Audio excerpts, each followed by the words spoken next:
Chapter 414. Zishang thought the gray-faced emperor looked familiar. So Yin-Jioge stole another glance, but had no impression of him. The emperor thought Yin-Jioge was shy and reached out to help her up. "Please rise, beloved." "Beloved?" Yin-Jioge couldn't help but shiver at the way the emperor addressed her. She quickly got up before the emperor's hand could touch her. The emperor didn't think much of it. A gentle smile appeared on his handsome face. "Sorry to keep you waiting, beloved. Serve the meal." "Yes." Eunuch Li responded crisply, and called for the palace maids to serve a sumptuous meal. There were all kinds of delicacies. "Sit, beloved," the emperor called out. Yin-Jioge chose a seat farthest from the emperor and sat down. Eunuch Li and the palace maid waited on them. "Beloved, this iced abalone head is not bad. Try it." The emperor smiled and looked at Yin-Jioge affectionately with his long and narrow eyes, as if he was looking at a treasure. "Thank you, your majesty." Yin-Jioge pretended to be shy, and took a small bite of the dish the emperor had ordered, but she couldn't taste anything. After finally finishing the torturous meal, the emperor suggested, "It's a rare spring day. Let me accompany beloved to the imperial garden for a walk." "Thank you, your majesty." Yin-Jioge also wanted to see what the palace looked like during the day. The emperor removed the dragon carriage, and only left Eunuch Li and the palace maid to serve him. Then, he took Yin-Jioge to the imperial garden. The palace was bright and beautiful during the day, and the air was filled with the fragrance of flowers. The huge imperial garden was filled with all kinds of beautiful spirit flowers, and colorful butterflies danced among them. The patrolling guards were in high spirits. When they saw the dragon rack from afar, they lowered their heads and bowed to the side. Everything looked so normal. Yin-Jioge stopped in front of a cluster of red peonies and glanced to the east. She didn't see the eye-catching tower. The palace has a baneful aura array. Those active in the day are the living, and those active at night are the dead. The tower only appears at night. Zishang's voice sounded in Yin-Jioge's mind. "According to what you're saying, the white-skinned women in the tower are all dead?" Yin-Jioge was shocked. "It's very likely," Zishang said. Yin-Jioge could not help but frown, his hand unconsciously stroking the cluster of red peonies. "What's wrong, beloved? Don't you like these peonies?" The emperor's deep voice rang in Yin-Jioge's ear. Yin-Jioge turned her head, and found that the emperor had walked up to her side at some point. His tall body loomed over her, and the corners of his sexy lips carried a faint teasing smile. His slender palm gently covered Yin-Jioge's white and tender hand. "He dared to touch you." Zishang was furious. He wanted to jump out of the seal and kick the emperor away. "Calm down, it's just touching your hand." Yin-Jioge was now a beloved concubine, so it was normal for her to be touched. "Calm down, my ass. Hurry up and pull your hand back." Zishang was even angrier now. Alright, I'll do it." Yin-Jioge silently rolled her eyes, then shyly tried to pull her hand out of the emperor's hand, but he held it even harder. "My beloved concubine, do you know that my heart is with you?" The emperor looked at Yin-Jioge affectionately. Yin-Jioge looked at the emperor's brown and slightly red eyes. She could clearly see her fair, delicate, and beautiful face with a bit of corpse poison reflected in them. To be honest, if Yin-Jioge was an ordinary white-skinned native, she would definitely be bewitched by such a tall, handsome, and expressive emperor. Unfortunately, Yin-Jioge wasn't a pure white-skinned little white and wouldn't fall for it. The emperor probably noticed that Yin-Jioge wasn't moved, so he suddenly stretched out his right hand and wrapped it around her waist, imprisoning her in his arms. His brown and red eyes began to slowly move. Yin-Jioge originally wanted to struggle, but she was suddenly entranced by the light emitted by those eyes and fell into a trance. "Don't be in a daze, calm your mind." Zishang's hurried voice rang out in Yin-Jioge's mind. Yin-Jioge also wanted to calm down, but the problem was that the emperor's eyes seemed to have a magical power that pulled at her. She could see the sounds of laughter and beautiful white-skinned women waving at her. "Little sister, come." Yin-Jioge couldn't help but smile. She felt that this was where she should be, so she couldn't help but float towards it. But soon, the mark on her arm began to heat up, pulling her mind back a little. Just like that, Yin-Jioge's forehead was covered in sweat. The emperor also frowned. No woman had ever been able to resist his demon eye. Could this white-skinned woman have some kind of innate divine ability? Tisk interesting. As expected of the mother seed he favored. I have to take her down as soon as possible. The emperor's heart thumped, and the light in his eyes spun even faster. The black and red demonic light pierced straight into Yin Jyoga's eyes. Yin Jyoga's body trembled, and a look of terror appeared on her face. The white-skinned women who had been laughing and chatting with her just a moment ago suddenly turned into terrifying skeletons, dragging her down to hell with them. Zishang panicked, and was just about to throw caution to the wind, and pull Yin Jyoga out. At that moment, a loud noise rang out. Your Highness, it's not convenient for His Majesty to summon you now. Please come back later. Eunuch Li hurriedly stopped them. His Majesty was currently intimate with the newcomer Miss Yin. Who would dare to go over now and court death? How dare you? I have something urgent to discuss with my royal brother. Can you afford to pay for it if something important is delayed? War King's furious voice boomed out like thunder. Yin Jyoga immediately came to her senses. She hurriedly pushed the emperor away, and stumbled a few steps back. The emperor's confusion failed. His handsome face kept trembling, as if it was about to split open. However, he quickly regained his calm and dignified demeanor.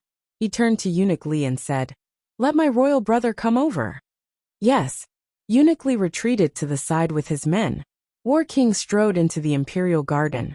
He glanced around, and saw Yin Jyoga standing to the side with a pale face. She looked like she had seen a ghost in broad daylight. My beloved concubine is not feeling well. She should go back and rest. Eunuch Li, escort her back, the emperor ordered calmly. Yes. Eunuch Li bowed, and walked to Yin Jyoga's side. He smiled ingratiatingly. Master, this way please. Yin Jyoga had already snapped out of her daze. She forced a smile and bowed to the emperor before following Eunuch Li back to Chushio Palace. Eunuch Li and the palace maid kept praising Yin Jyoga's capability along the way. They said that there had never been a noble who could make His Majesty care so much. Yin Jyoga did not hear a single word. She was still thinking about the skeletons of a beautiful woman she had seen in the emperor's eyes. That demonic power was too terrifying. How could someone without cultivation be able to use it? This emperor has at least a mid-stage golden core cultivation. We're in trouble this time, Zishang said in a low voice. Chapter 415. Middle Stage Golden Core. Yin Jyoga's scalp went numb when she heard that. Zishang had yet to recover from his serious injuries. If he, a mere qi refining stage cultivator, would fall into the hands of a golden core cultivator and be easily crushed? Although this emperor has the cultivation base of a mid-stage golden core cultivator, there's a strange force inside him that's suppressing him. As long as we can find the source of this force, we'll be able to find a way to deal with him, Zishang continued. Looks like we'll have to ask Granny Wang to talk to Warlord. Yin Jyoga did not have many allies here. Warlord was one of them. No need for that, Granny Wang. Ask Yusha to look for him. Zishang decided to find something for Yusha to do, but I don't know where to look for her. Last night, Yusha said that she would contact her if anything happened. She did not mention where she was. Don't worry. She'll find her own way. With Yusha's wild ambition, how could she let go of a chance to be alone with Yin Jyoga? She would definitely find a chance to sneak in. Zishang's words were quickly verified. When Yin Jyoga returned to Chushio Palace, she noticed that the palace maid guarding the door had changed. Yusha was dressed in a red palace dress. She stood at the door obediently to welcome them back. Yin Jyoga glanced at her indifferently. She did not say anything and walked into the inner hall quietly. I'm tired. You can all leave. Yin Jyoga waved her hand. After sending Eunuch Li and the palace maid away, she leaned on the soft couch. A moment later, Yusha walked in respectfully with a cup of hot tea in her hands. Miss, please have some tea. Yin Jyoga could not help but look left and right. Don't worry. No one followed me in. Granny Wang is fighting with them outside. Yusha smiled as she placed the teacup on Yin Jyoga's rosewood tea table. She then knelt beside Yin Jyoga's feet and massaged her legs like a palace maid. Zishang said that Grey Emperor has the cultivation base of a mid-stage golden core cultivator. I was almost charmed by him in the imperial garden. Yin Jyoga took a sip of tea and sorted out her thoughts. Then she recounted what happened earlier. He touched your hand and hugged your waist. Yusha narrowed her eyes and tightened her grip on Yunjoga's legs. That's not the point. Yunjoga hurriedly slapped Yusha's heavy hand away and pointed at her forehead as he said solemnly, the most important thing is to quickly figure out this emperor's background and the way to deal with him. Later, you'll go to the Imperial Garden and keep watch. We'll talk after we pull Battle King's strings. If they could not kill the emperor, it would be wishful thinking to enter the tower. I understand. I'll go now. Yusha put away his jealousy and stood up to leave. Yunjoga waited for Yusha to leave before he said to Zishang, why don't I release my spiritual power? Otherwise, if that dog of an emperor were to come after me again, I wouldn't even have the ability to resist. If the dog emperor knew that you have spiritual power, he wouldn't just use his demon eye to deal with you. Zishang could sense that the dog emperor had other plans for Yunjoga, and this plan was most likely related to the tower. This was also the reason why he had not fallen out with the dog emperor just now. This won't do, that won't do. Am I supposed to just wait for death? Yunjoga hated the feeling of being restricted. You can recover your spiritual power slowly. When you have time, you can contact the cute little baby. If you can activate the demonic tripod, then we'll have more confidence, Zishang said in a low voice. All right. Yunjoga laid back on the bed helplessly and started calling the cute little baby. She tried to contact the demonic tripod with her divine consciousness. However, she did not know where the demonic tripod had gone. No matter how she tried, it was useless. Just as she was about to give up, a gray dot suddenly flew towards her. It gradually turned into a gray little person. The little person's face was exactly the same as Yunjoga's. It was the grass soul seed that had devoured the flying corpse. Master, I finally found you. The moment the grass soul seed saw Yunjoga, it began to weep. You didn't die? Yunjoga was shocked. She thought that the grass soul seed had failed to devour and exploded with the flying corpse. Master, I had already devoured it. However, there was a strange divine consciousness restriction in the flying corpse. Once it was subdued, it would explode. The grass soul seed quickly explained, afraid that its master would think it was useless. There's a spiritual consciousness restriction in the flying corpse. Who did it? This was completely out of Yunjoga's expectations. I don't know. After the flying corpse exploded, I was locked here. There's a monster that wants to eat me. Master, hurry and save me.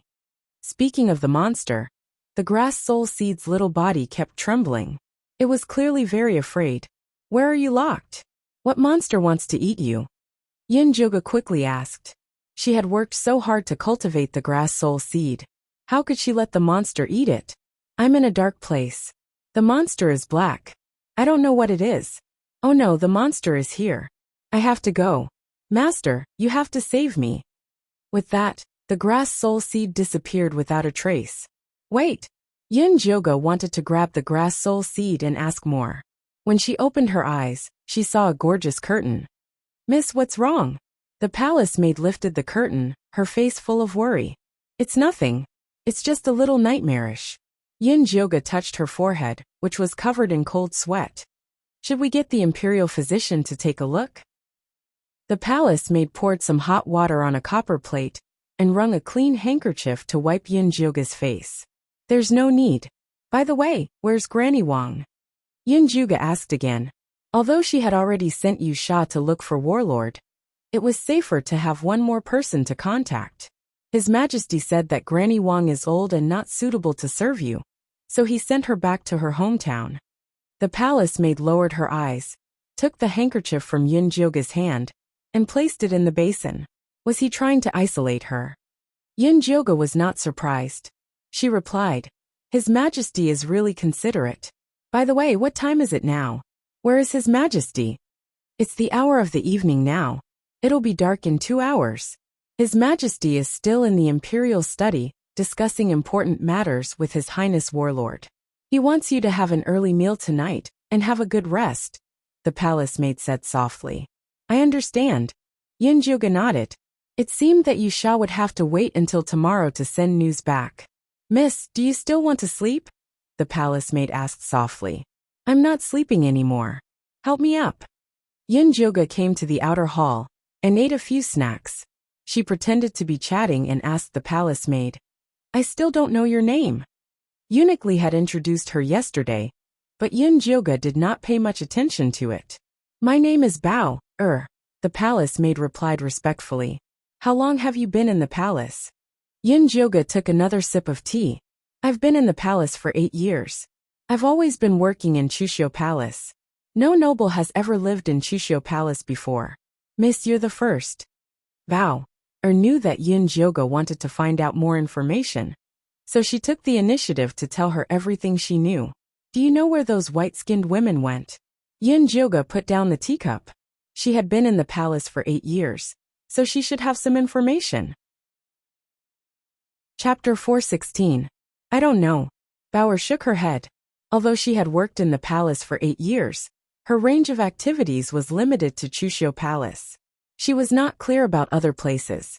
I see. Yin Joga's disappointment was evident in his words. He looked as if she didn't know anything after working for 8 years. Bao began to feel uneasy.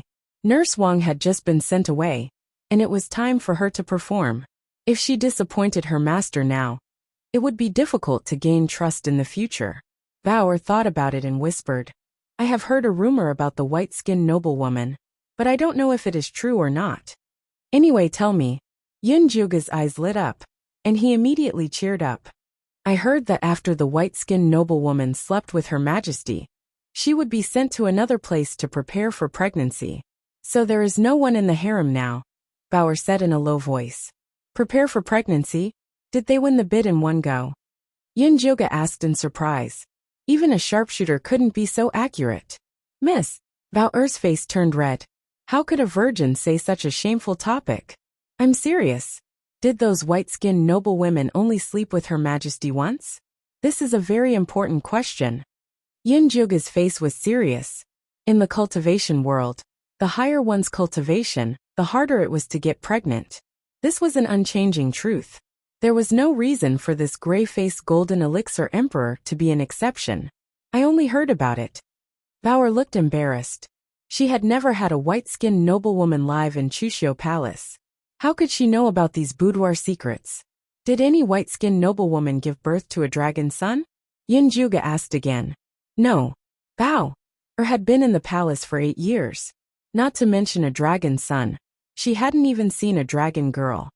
She was sent away when she was pregnant, but she couldn't give birth to a single one. This is too strange. Yin Joga thought of the evil spirit tower that would only appear at night, and the withered beauty in the eyes of the gray-faced emperor. He couldn't help but feel heavy. Miss, this is all nonsense. Please don't take it seriously. Otherwise, this servant will definitely die. Bauer panicked a little. If Eunuch Li knew that she was gossiping here, it would be troublesome. What are you afraid of? You can tell me, and I will listen. No one else will know. Okay, it is getting late. Go and see if dinner is ready. I will go rest in the inner hall. Yin Joga told Bao a few things, and then he got up and walked into the inner hall. Bao saw that Yin Joga's expression was calm and didn't look like he was frightened, so she left with peace of mind. There's no smoke without fire. This palace maid should be telling the truth, Zishang said in Yin Joga's mind. Hehe, a golden core cultivator won the bid on the first try. How is that possible? Those white-skinned women are not getting pregnant normally. There must be something strange about this. However, this mystery could only be solved by seeing the white-skinned women. Let's put that aside for now. Have you contacted the demonic tripod? Zishang was more concerned about this. I didn't contact the demonic tripod. Instead, I encountered the grass soul seed. Yin Joga told him about the grass soul seed. The bloody orb self-destructed and a black monster? Zishang had a vague guess, but he couldn't connect it. Do you think that the grass soul seed is locked in the tower? Yin Joga thought about it, and the mysterious tower was the most likely place to be. Probably. Next time you see it, ask about the situation in the tower. They had to enter the tower eventually. The more detailed the information, the better. Okay, I will contact it again tonight. Yin Joga was about to discuss with Zishang when Bao Er's voice sounded outside. Miss, His Majesty has sent a bunch of gifts. Do you want to come out and see? No, just keep them. Yin Jyoga wasn't in the mood to deal with these people. After Bao went out to reward the eunuchs, she walked back into the inner hall. With a complicated expression, she said to Yin Jyoga, Miss, Eunuch Li said that His Majesty lit your lantern tonight. He wants you to prepare and sleep with him tonight. Sleep with him? Yin Jyoga's eyes almost fell out of their sockets. This gray-faced emperor was serious. And he wanted her to sleep with him? Miss, this is something that will happen sooner or later. Don't think too much about it. Bao was regretting what she had said. What if she was afraid and didn't want to sleep with him? The emperor might not do anything to her in his rage, but servants like her wouldn't be able to escape death. I understand. You can go. You don't have to prepare dinner.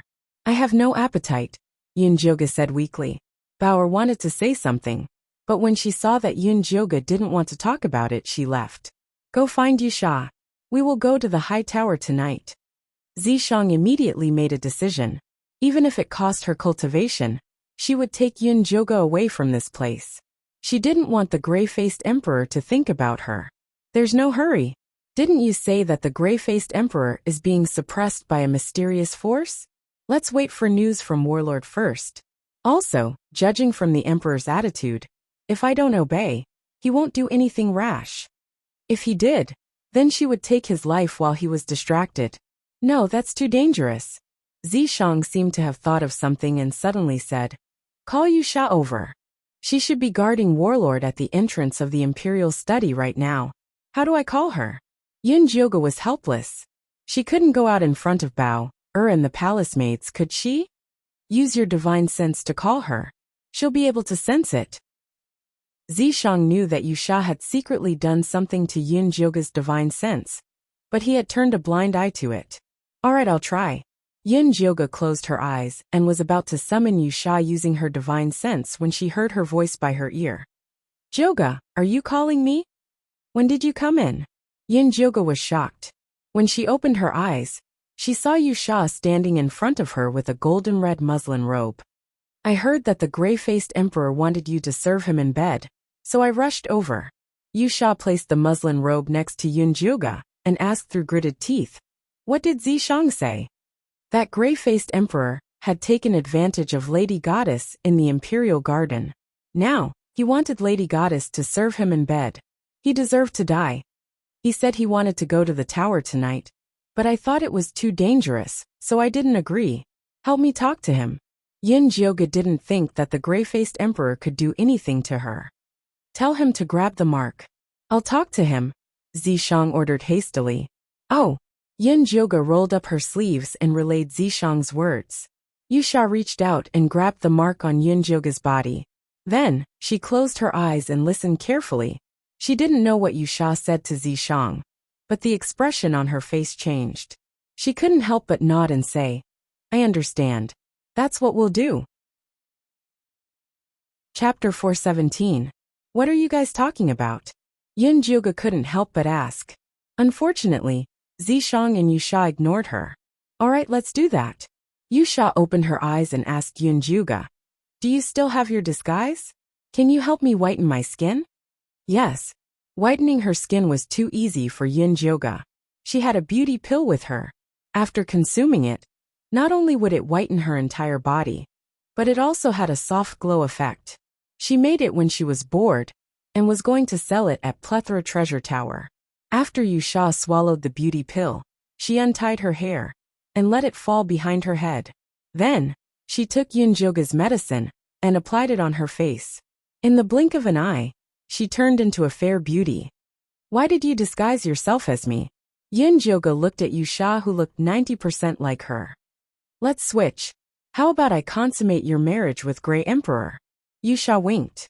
Not only could she protect Yin Jyoga's innocence this way, but she could also observe Grey Emperor from a distance.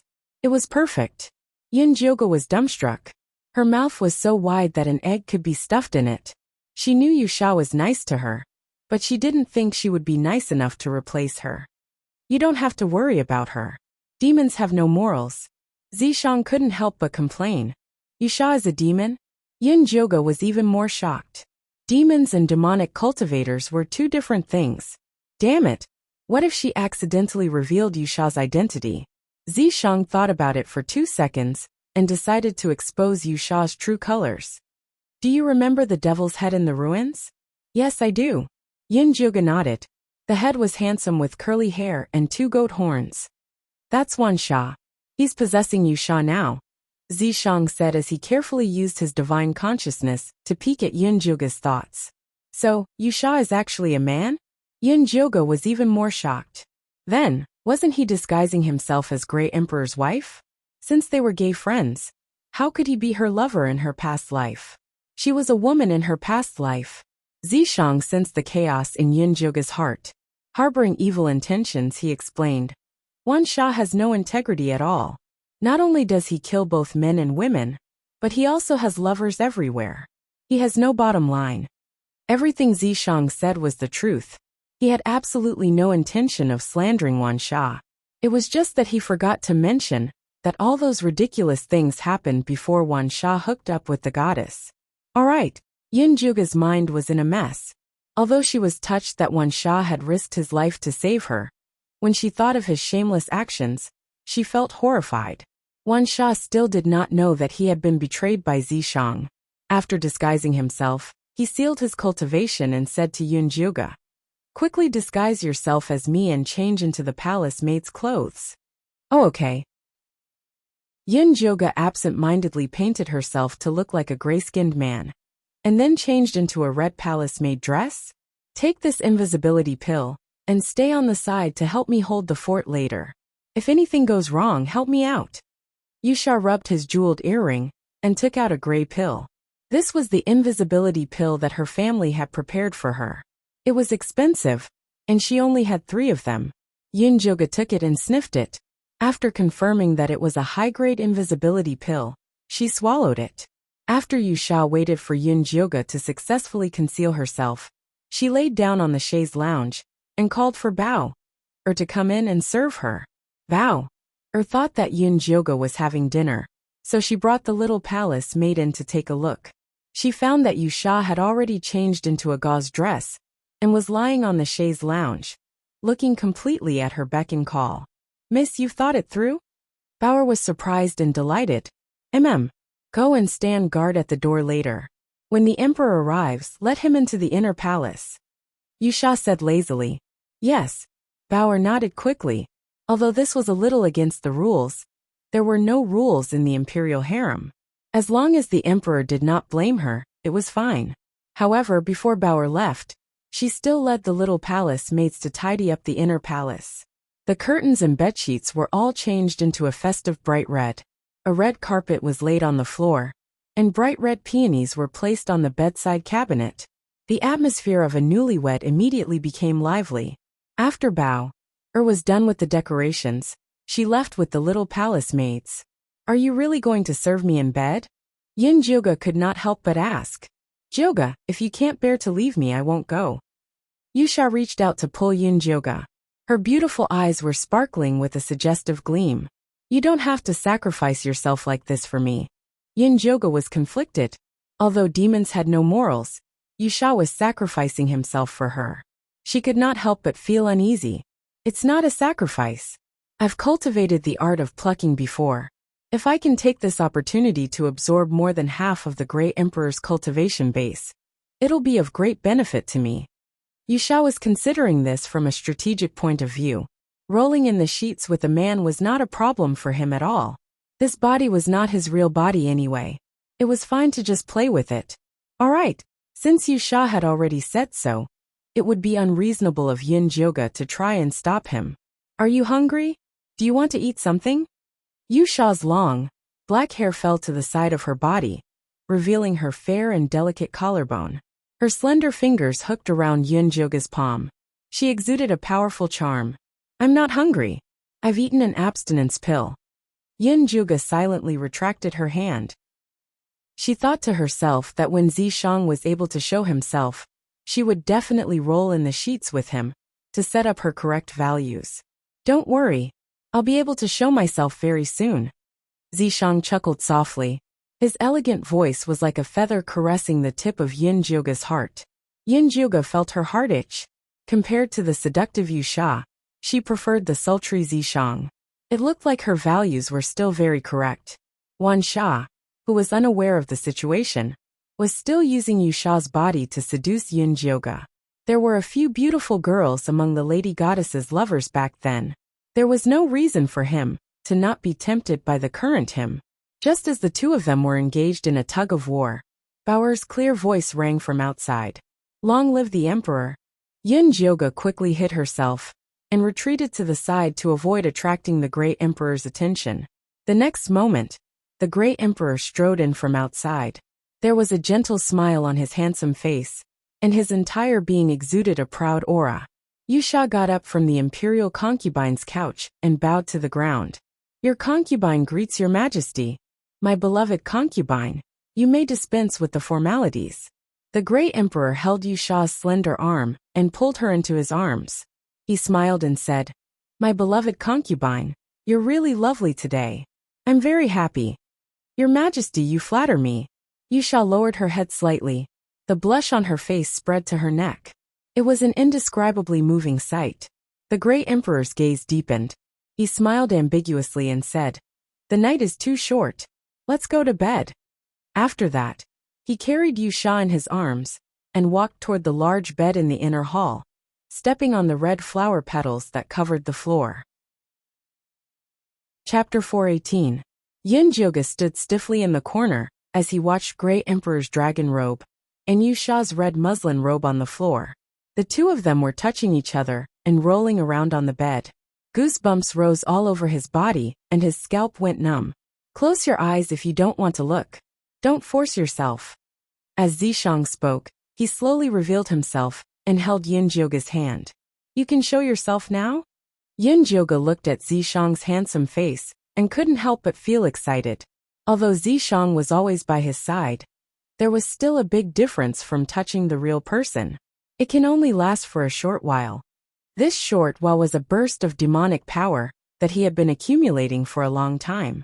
It was to prevent Yin Jioga from losing control of himself when he saw such an exciting scene. He had to stay by the side and help Yin Jioga extinguish the fire when necessary. You don't have to do this. I'm fine. Yin Jioga felt the warmth of Zishang's palm and felt sweet inside. He couldn't care less about Yu Sha and Great Emperor anymore. Zishang was about to tease Yin Jioga a little more when he saw what was happening with Yu Sha. He frowned and looked at the bed in the inner hall. What's wrong? Yin Jioga followed Zishang's gaze and looked at the bed in the inner hall. Great Emperor had gotten up and was standing by the bed. His muscular upper body was bare, but he was still wearing white underwear. Yu Sha's clothes were messy as she laid on the bed without any reaction. She seemed to have fainted. Yin Jioga was about to go check on her, but Zishang stopped him. Don't rush. Let's see how it goes. Yin Jioga could only suppress his anxiety and stand beside Zishang, watching Great Emperor's movements closely. Great Emperor slowly put on his dragon robe and took out a small gray bell. He shook it and called out, Come in. A tall man with dark gray skin walked in through the door. He was actually a battle king. At this moment, the battle king's eyes were dull and lifeless, as if he was a marionette. Grey Emperor took out a black pill the size of a thumb and shook the bell for War King to swallow. Then, he told him to get on the bed. Warlord stripped off his clothes with a straight face and pounced on Yu Sha, who was lying on the bed in his nakedness. Yin Jioga's eyes widened in shock. Could it be that the white-skinned woman hadn't slept with the gray-faced emperor, but had been fooling around with the War King like today?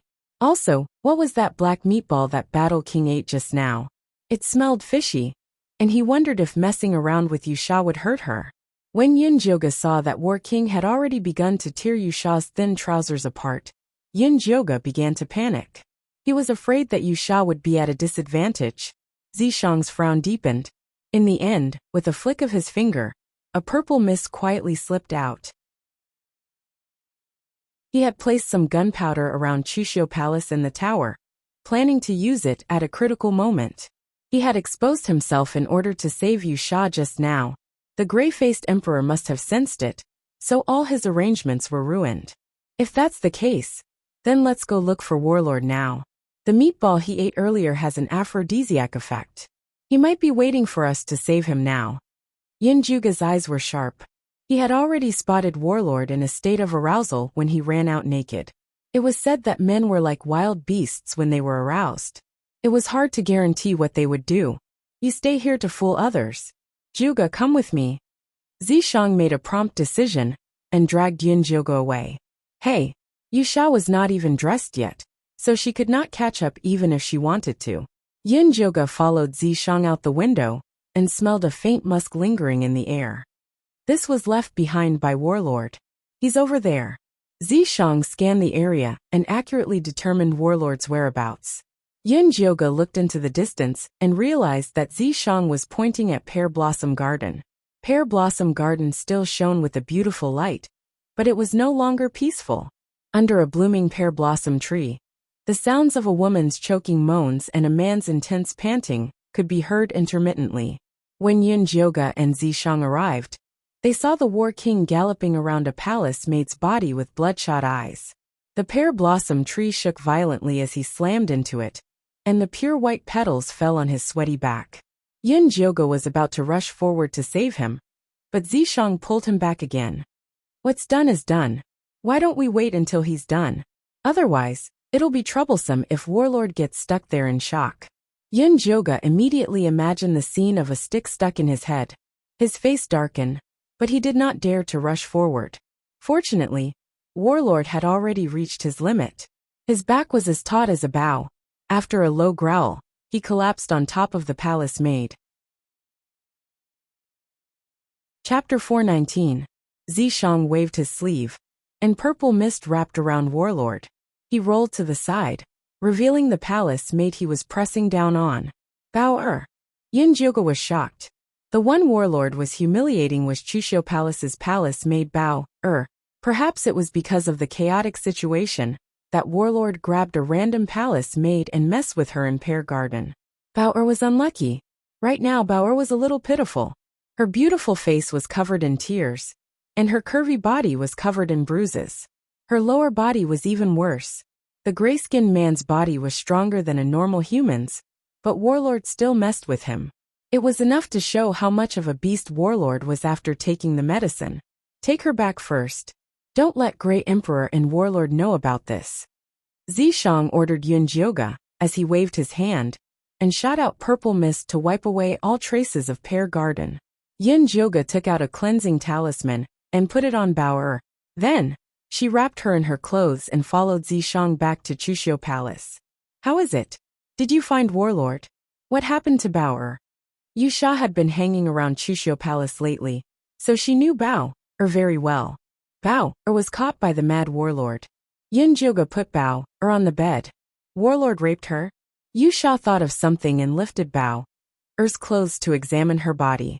What are you doing? Yinjuga looked at Yusha angrily. She knew that Yusha's soul was a man. This was too much.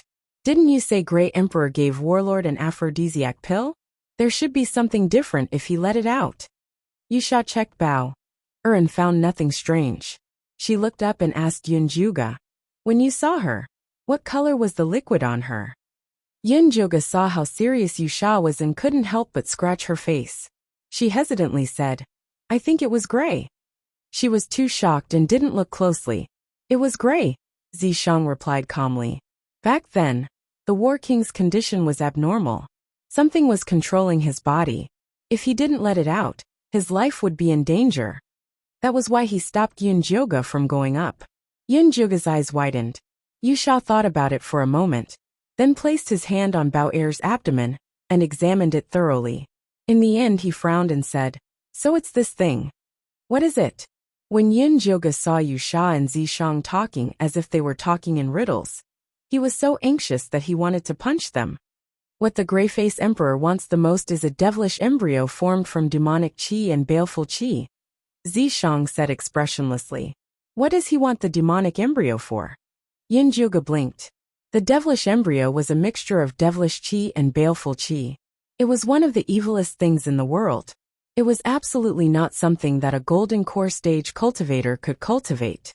If he really managed to cultivate the demonic fetus, the entire world would be destroyed. Even the golden core realm Grey-Faced Emperor would be no exception. Who knows? Maybe he wants to use him as a puppet. Or maybe he wants to use him as a vessel. Yusha shrugged. This kind of thing was all too common in the devil clan. The devilish body was the best vessel for cultivating demonic techniques. Many demonic cultivators would come up with this method to cultivate faster. However, the success rate was less than 1 in a million. Can you get rid of the demonic chi in Bao-er's body? No matter what the Grey-Face Emperor wanted to do, Yun Jioge had to stop this evil plan. This devilish chi is very corrosive. It has already entered deep into Bao-er's body. If I take it out now, she will die immediately. Yusha shook his head. This was actually a very good opportunity. If he used it well, Bao-er might become a weapon against the Grey-Face Emperor. Are we just going to let the devilish embryo form in Bao-er's body? Yun Jioge looked disapproving. This was no joke. If things went wrong, they might all die. If the devilish embryo could form so easily, it wouldn't be called the worst of all evils. Don't worry. When the time is right, I will personally get rid of the devilish chi in Bao-er's body. I guarantee it won't affect Bao-er's life. However, the most important thing now is to seal Bao-er's memory. We don't want her to give herself away and attract the emperor's attention. Yusha's cultivation was still sealed, so Zishang was the only one who could do this. Zishang extended his index finger and tapped Bao-er's forehead. A purple light shone on Bao-er's forehead. Her pained expression calmed down, and her tightly clenched fists slowly relaxed. Yusha put Bao-er in the ear chamber that the palace maids used to keep watch at night. She then looked up at Zishang and asked, "How is Warlord? Don't tell me you didn't leave a demon eye to watch him? Do you think I'm you?" Zishang looked at Yusha with disdain and said, "Warlord is still lying in Pear Garden. I think he will only wake up in the morning." Wake up in the morning? Yun Jioge remembered that Warlord was still naked. If the palace maids and eunuchs came out at dawn, they would be seen naked. That's the effect I want. Zishang narrowed his eyes. If he did not embarrass Warlord once, how would he know that he was in a difficult and dangerous situation? Good idea. Yun Jioge thought of poor Bao-er. He was happy to see Warlord being tricked. The effects of the invisibility pill are about to wear off. Change back to your original identity. I think the Emperor won't do anything reckless for a while after what Warlord did. Yusha quickly smeared her skin with dust and changed back into the palace maid's clothes. She then went to the ear chamber to check on Bao-er's condition. Bao-er was leaning against the chair in the ear chamber in a daze. When she heard the commotion outside, she opened her eyes in a daze and looked around her surroundings. She remembered that the Emperor had asked Miss Yin to serve him in bed last night. She was waiting outside the door for the summons when she suddenly heard the palace collapse and the sound of water on fire. Since she was not allowed to go out at night, she did not dare to go out to check. She only walked around the courtyard of Chushio Palace to make sure that the door was locked. She couldn't remember what happened after that. "Big sister Bao-er, why are you sleeping here?" Yusha walked in with an act. When she saw Bao-er's dazed look, she quickly helped her up. "I was worried that you would be frightened and not be able to sleep well at night, so I stayed here to watch over you." Although Bao-er still did not know what happened, she instinctively found an excuse for her actions.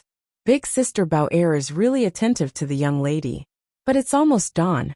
You should go wash up quickly," Yusha said considerately. "All right." Bao-er was already half awake. She was back to her usual nimble self. After washing up and changing her clothes at the fastest speed, she returned to the inner hall to prepare breakfast. Then she invited Yun Jioge out. While Yun Jioge was eating, he said to Bao-er, "Go out and find out what happened last night. Why is it so noisy? Did something happen in Pear Garden?" He emphasized the words Pear Garden. Yun Jioge was having breakfast. This servant will send someone to find out right now. Even if Yun Jioge did not mention it, Bao-er would still go find out. This was something that she had to do as the head palace maid of Chushio Palace. Chapter 420. Yun Jioge picked up the teacup and moistened his throat. Then he said to Bao-er, "I don't trust others. You should go ask yourself." "Yes." Bao-er nodded gently and went out to inquire about the news. Because the commotion last night was too big, Bao-er easily heard about it. When she came back, her beautiful face still had a shocked expression. What's wrong? Yin Joga put down the teacup and asked. Miss, I've already inquired. Last night, Broken Jade Pavilion suddenly collapsed. The Emperor personally took people to extinguish the fire. Bao replied softly. What about Pear Garden? Yin Joga raised his eyebrows and asked. Bao blushed and said hesitantly. Pear Garden is fine, but what? Yin Joga frowned and his face darkened. Don't hesitate, say what you have to say. Yes. Bao saw that Yin Joga didn't look happy, so she quickly told him what she had heard. I heard that when the eunuchs in the watering room went to the pear garden to sweep the floor, they found the warlord hanging unconscious on the pear tree without any clothes on. Because warlord's position was too conspicuous, except for the eunuchs and maids who were responsible for taking care of pear garden, all the people nearby could see it clearly. They could even count the moles on warlord's body. Warlord was hanging naked on the tree. Yin Joga's mouth twitched. He inexplicably remembered the scene of those cultivators who offended Zishang, in Yin Corp's sect being hung. Zishang was really dirty when he was naughty.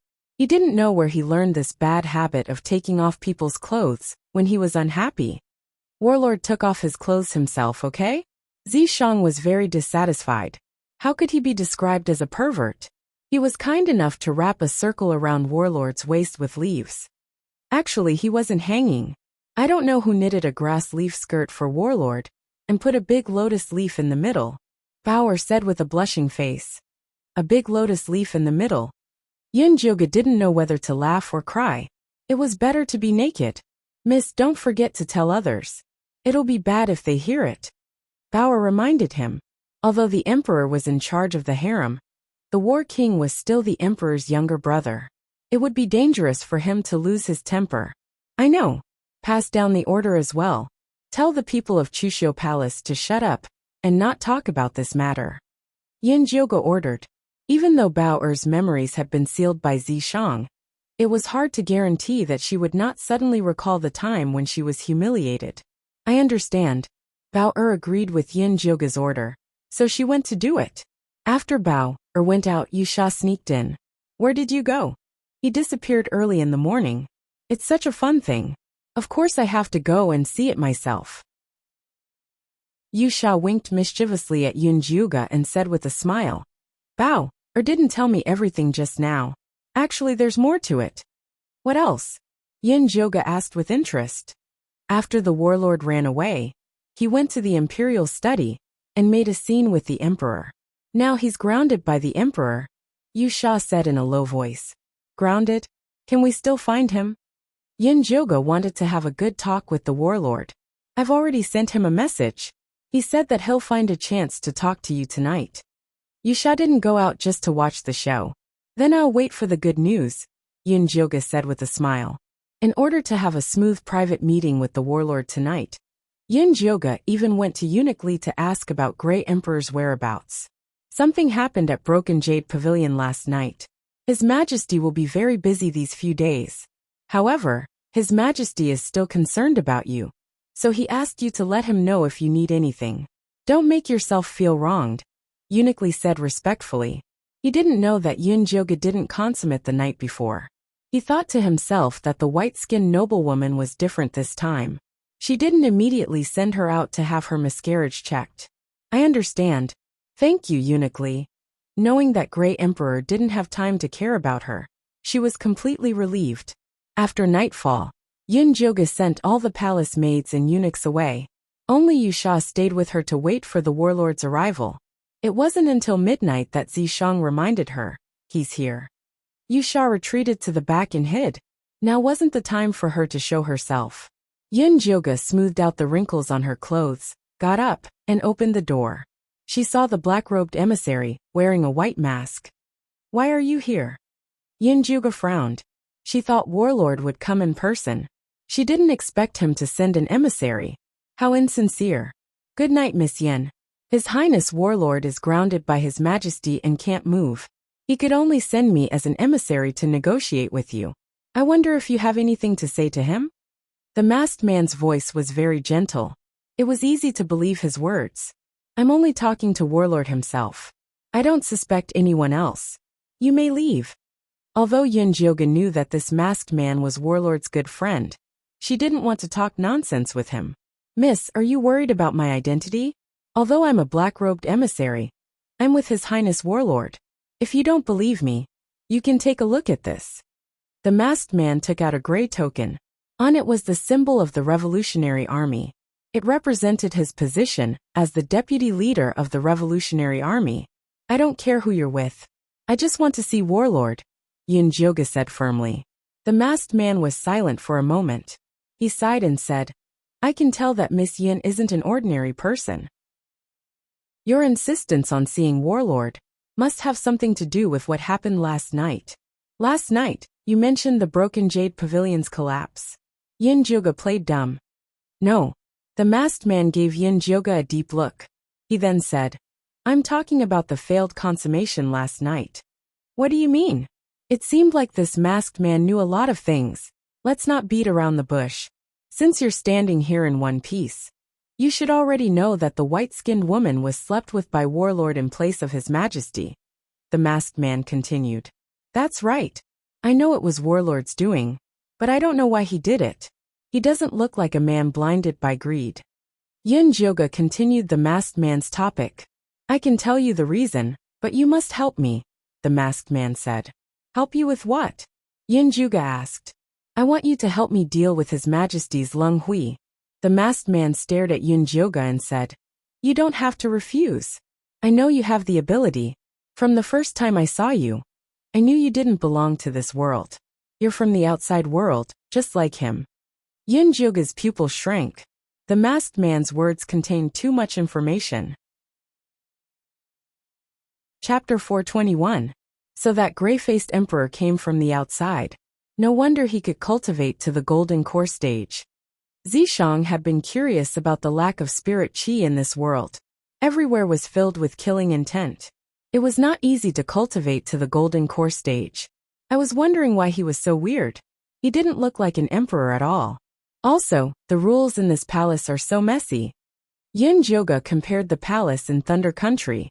The palace here was like a knockoff. Everything felt strange. The masked man did not know that Yin Jyoga was daydreaming. Seeing her deep gaze, he thought that she did not believe him. He took off the white mask and said, You should believe me now, right? Under the mask was a handsome man's face. He looked exactly like Warlord. The only difference was that his face was very white. It was so white that it was almost transparent. It was very strange. What's your relationship with Warlord? Yin Jyoga narrowed her eyes. It was obvious that the masked man and Warlord had a special relationship. My name is Lung Bai. I'm Warlord Lung Mo's twin brother. Lung Hui is our big brother. Lung Bai narrowed his eyes and began to recount his memories. The country they lived in was called Gray Country. When children were born, they were weak white-skinned people. When their bloodline awakened, they would become gray-skinned people. The darker their skin, the stronger they were. They did not need to cultivate to have the power to fight tigers and wolves. At that time, Gray Country was not divided into ranks. Everyone was of the same status. Lung Hui was the eldest son of Gray Country's emperor. When he was born, he was the future heir. He was calm and generous. He had extraordinary talent. He loved his younger brother and cared for his people. He was a very good person. Until one day, he was seriously injured while hunting. His life was in danger. The state preceptor summoned his soul to save him. After Lung Hui came back to life, his personality changed. Not only did he become obsessed with cultivation, but he was also crazy about fair-skinned women. He requested the whole country to send fair-skinned women into his harem. Apart from that, he also plundered the wealth of the people to build a strange tower. Because he did not have enough people to build the tower, he divided the people into ranks according to their skin color. Those with dark skin were classified as untouchables. They were dragged to build the tower, and did the most tiring and dirty work. At that time, Lung Bai and Lung Mo had realized that Big Brother might have been possessed by the devil. They had wanted to kill the devil, but they had been poisoned and controlled by Lung Gray instead. After Lung Bai and Lung Mo were poisoned, Lung Mo's body became stronger and stronger, but his mind became more and more muddled, and his bestial side often erupted. Lung Bai's skin was getting whiter and whiter.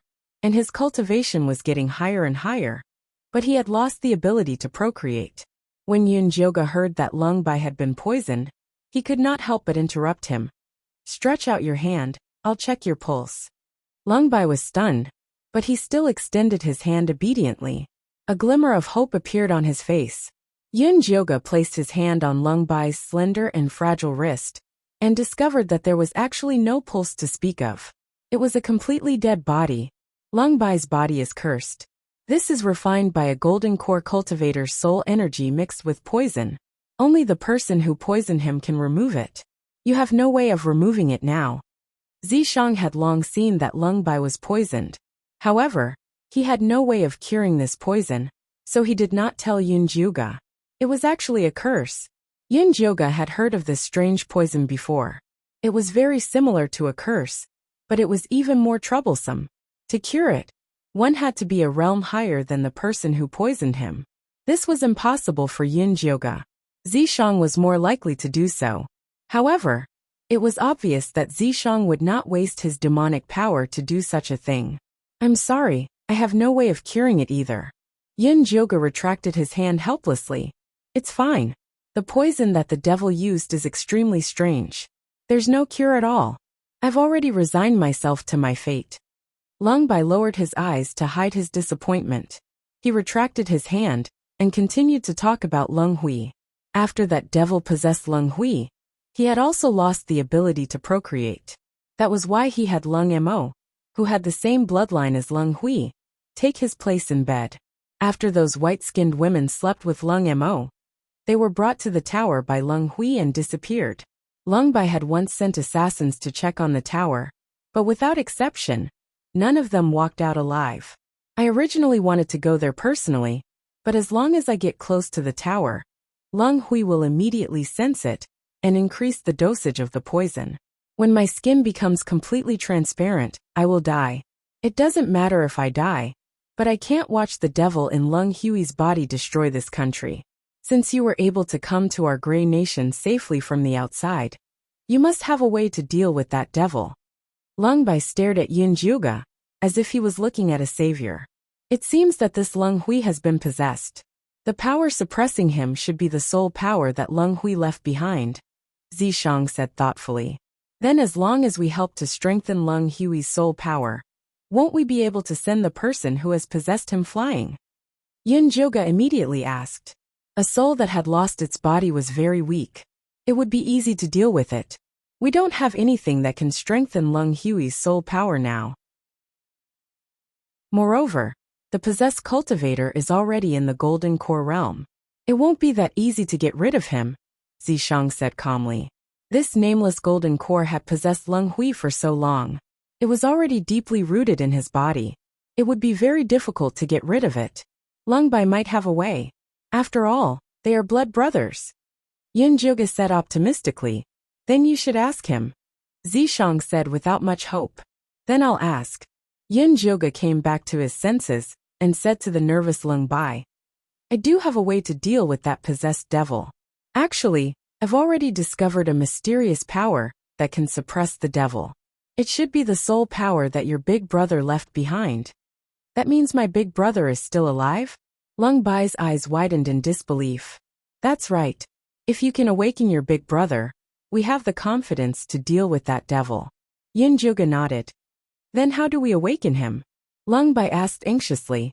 I don't know. This devil was summoned by you guys. Think of a way yourself. Yunjoga threw the question back at him. Lung Bai frowned and said, although the one who summoned him was the Grand Preceptor, the Grand Preceptor doesn't know the inside story. Is the Grand Preceptor still alive? Yunjoga asked. To be able to summon a golden core cultivator from the outside world meant that he was quite powerful. Ever since the Grand Preceptor helped Big Brother summon his soul, he suffered a backlash from heaven. He's been in seclusion at home. I haven't seen him for a long time. Lung Bai sighed. Bring me to him. Compared to going head-on with the golden core cultivator, Yunjoga was more inclined to take a roundabout way to save the country. Hence, she would definitely not let go of any clues. I can bring you to him, but Lung Hui is watching you very closely. It'll be very difficult for you to leave the palace. Lung Bai looked troubled. It had taken him a lot of effort to sneak in tonight. Chapter 422. You don't have to worry about that. Go and make the arrangements now. I'll wait for you at the palace gate. Yin Joga had Yusha as his substitute. Leaving was a simple task. All right, I'll go and make the arrangements now. Lung Bai trusted Yun Joga and left immediately. After Lung Bai left, Yun Joga called Yusha out. Pretend to be me and stay here. Lung Bai and I will go see the Grand Master. You and Zishang go on dates every day and leave me here alone. That's too much. Yusha was very unhappy. She risked her life to follow Lady Goddess to this secret realm, but was used like a tool. She didn't even have a chance to be alone with her. How was she supposed to win back Lady Goddess's heart? Listen to me. This is serious business. Yin Joga comforted without any sincerity. No, not unless you kiss me. Yusha's pretty face was glowing as she looked at Yin Joga coquettishly. Her cherry lips were very alluring. It was undeniable that Yusha was beautiful like this. Even if she was a male demon deep in her soul, it didn't diminish her charm. If Yin Joga was a man, he would definitely fall for her. Unfortunately, Yin Joga was a straight woman. No matter how ridiculous she was in her past life, and how many lovers she had, she was only interested in Zishang now. Hence, facing Yusha's coquettish behavior, Yin Joga just wanted to run away. Ignore her. Give her a slap, and she'll know how to write the word dutiful. Zishang's voice was gloomy. It looked like he wanted to do it himself. Yusha, listen to me. I won't mistreat you in the future. Yin Joga wasn't as cruel as Zishang. He couldn't destroy a flower. After comforting Yusha, he turned and ran. Juga. Yusha stared at Yin Joga's disappearing silhouette with a bewildered look on her pretty face. She then pinched her ample bosom and mumbled to herself. Could it be that the saint isn't interested in this body? Speaking of which, the tomboys that the saint has been courting in the past were all flat-chested. Yusha thought she had found the reason why Lady Goddess despised her. She was extremely annoyed. If she had known this would happen, she would have attached herself to a man. It was easier for her to be a man. However, Lady Goddess's heart had always been unpredictable. As long as she didn't ask her to leave, she would still have a chance. Let's wait and see. As Yusha's imagination ran wild, he did not forget to disguise his face. He had followed the goddess for so many years and understood her temperament very well. Usually, she could do whatever she wanted to please her. But as long as she gave him a task, if he couldn't complete it, he could only get lost. The goddess would never keep a useless person. Even if it was a lover, she would choose the strongest one. But then again, if they weren't strong enough, they would have been killed by Zishang a long time ago. At that time, Zishang was the strongest man by the goddess side. If it wasn't for the fact that he couldn't make the goddess pregnant and give birth to the child of life, the goddess wouldn't have gone around looking for lovers to give birth to. However, in this life, the goddess seemed to be completely bewitched by that fellow Zishang. She didn't know if she still had the chance to rise to the top. It seemed that he still had to seize the opportunity to please the goddess. Otherwise, when those troublesome fellows rushed over, the competition would be even greater. Yusha lay on the bed, thinking about the goddess. He tossed and turned, unable to fall asleep. At this moment, a gust of wind with a faint fishy smell drifted in from outside.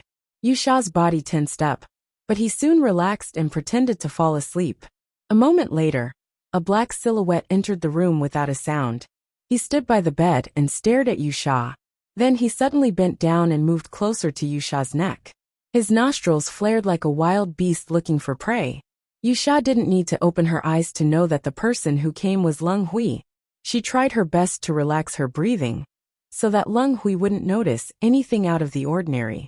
Lung Hui sniffed Yusha's body and knocked her out with a palm strike. He carried her on his shoulder and took her away. Before Yusha fainted, she only had time to send a message to Zishang and Yin Joga with her thoughts before she fainted. At this moment, Yin Joga and Lung Bai had just boarded the carriage and were about to head to the Grand Preceptor's residence, which was located 30 miles away from the capital. The Grand Preceptor used to live in the palace's observatory. Ever since he was struck by divine retribution, He returned to his old house and refused to see any guests. Lung Bai introduced the Grand Preceptor's life to Yin Jioga on the carriage. The Grey Kingdom didn't have a Grand Preceptor in the past. That was until a natural disaster struck 100 years ago. A gust of murderous aura descended from the sky and spread like a plague. Those infected by the murderous aura would turn into walking corpses and go around killing people. Back then, the people were panicking and the Grey Kingdom was in danger of being destroyed. Later on, the Grand Preceptor saved the people of the world with the murderous pill he invented. The Emperor of the Grey Kingdom at the time was Lung Bai's grandfather. He cultivated the observatory in the palace and invited the Grand Preceptor back. The Grand Preceptor had a profound cultivation base and boundless transcendence energy. He was also very concerned about the people. Every time there was a natural disaster, he would inform the imperial court in advance and help the people avoid many disasters. When my big brother's life was in danger, my father knelt down and begged the Grand Preceptor to save his life. The Grand Preceptor said that my big brother's soul had already left and could only be summoned by someone with the bloodline of a relative. My father volunteered himself, and the Grand Preceptor used another 49 sacrifices to successfully summon my big brother's soul back. I didn't expect a devil to follow my big brother back. Lung Bai's heart ached when he said this. He thought his big brother had passed away. He didn't expect his big brother's soul to still be around. It was just suppressed by the devil. This meant that the Grand Preceptor's soul summoning art was a success. Wasn't the murderous corpse arcane realm opened 100 years ago? Could this Grand Preceptor be an outsider as well? Yin Jioga asked Zishang secretly. It's very possible, but we'll only know the specifics when we see him in person, Zishang said cautiously. At that moment Lung Bai spoke. We're here. Yin Jioga followed him down the carriage. In front of them was a gloomy manor. The surroundings were filled with tall locust trees, covering the manor tightly. The morning sun was very bright, but it couldn't penetrate at all. Yin Jioga looked at the locust trees and felt inexplicably uncomfortable. It was as if she was in a graveyard. This is the soul sealing formation. Someone wants to seal the Grand Preceptor's soul here, Zishang said solemnly. It must be the person who possessed Lung Hui. He's so worried about the Grand Preceptor's soul escaping. This means that the Grand Preceptor must know something. Yin Jioga felt that she had made the right decision to come here. Lung Bai saw Yin Jioga staring at the locust trees and explained. After the Grand Preceptor suffered the backlash, he was afraid of sunlight. He found someone to hasten the growth of these trees. Didn't Lung Hui find someone to hasten the growth? Yin Jioga raised her eyebrows. This answer didn't match what she had imagined. It's not Lung Hui. It's the Grand Preceptor, Lung Bai said with certainty. It's useless to ask him. Let's go in first, Zishang urged. He had already received news that Yusha had been taken away by Lung Hui. There was no time to waste here.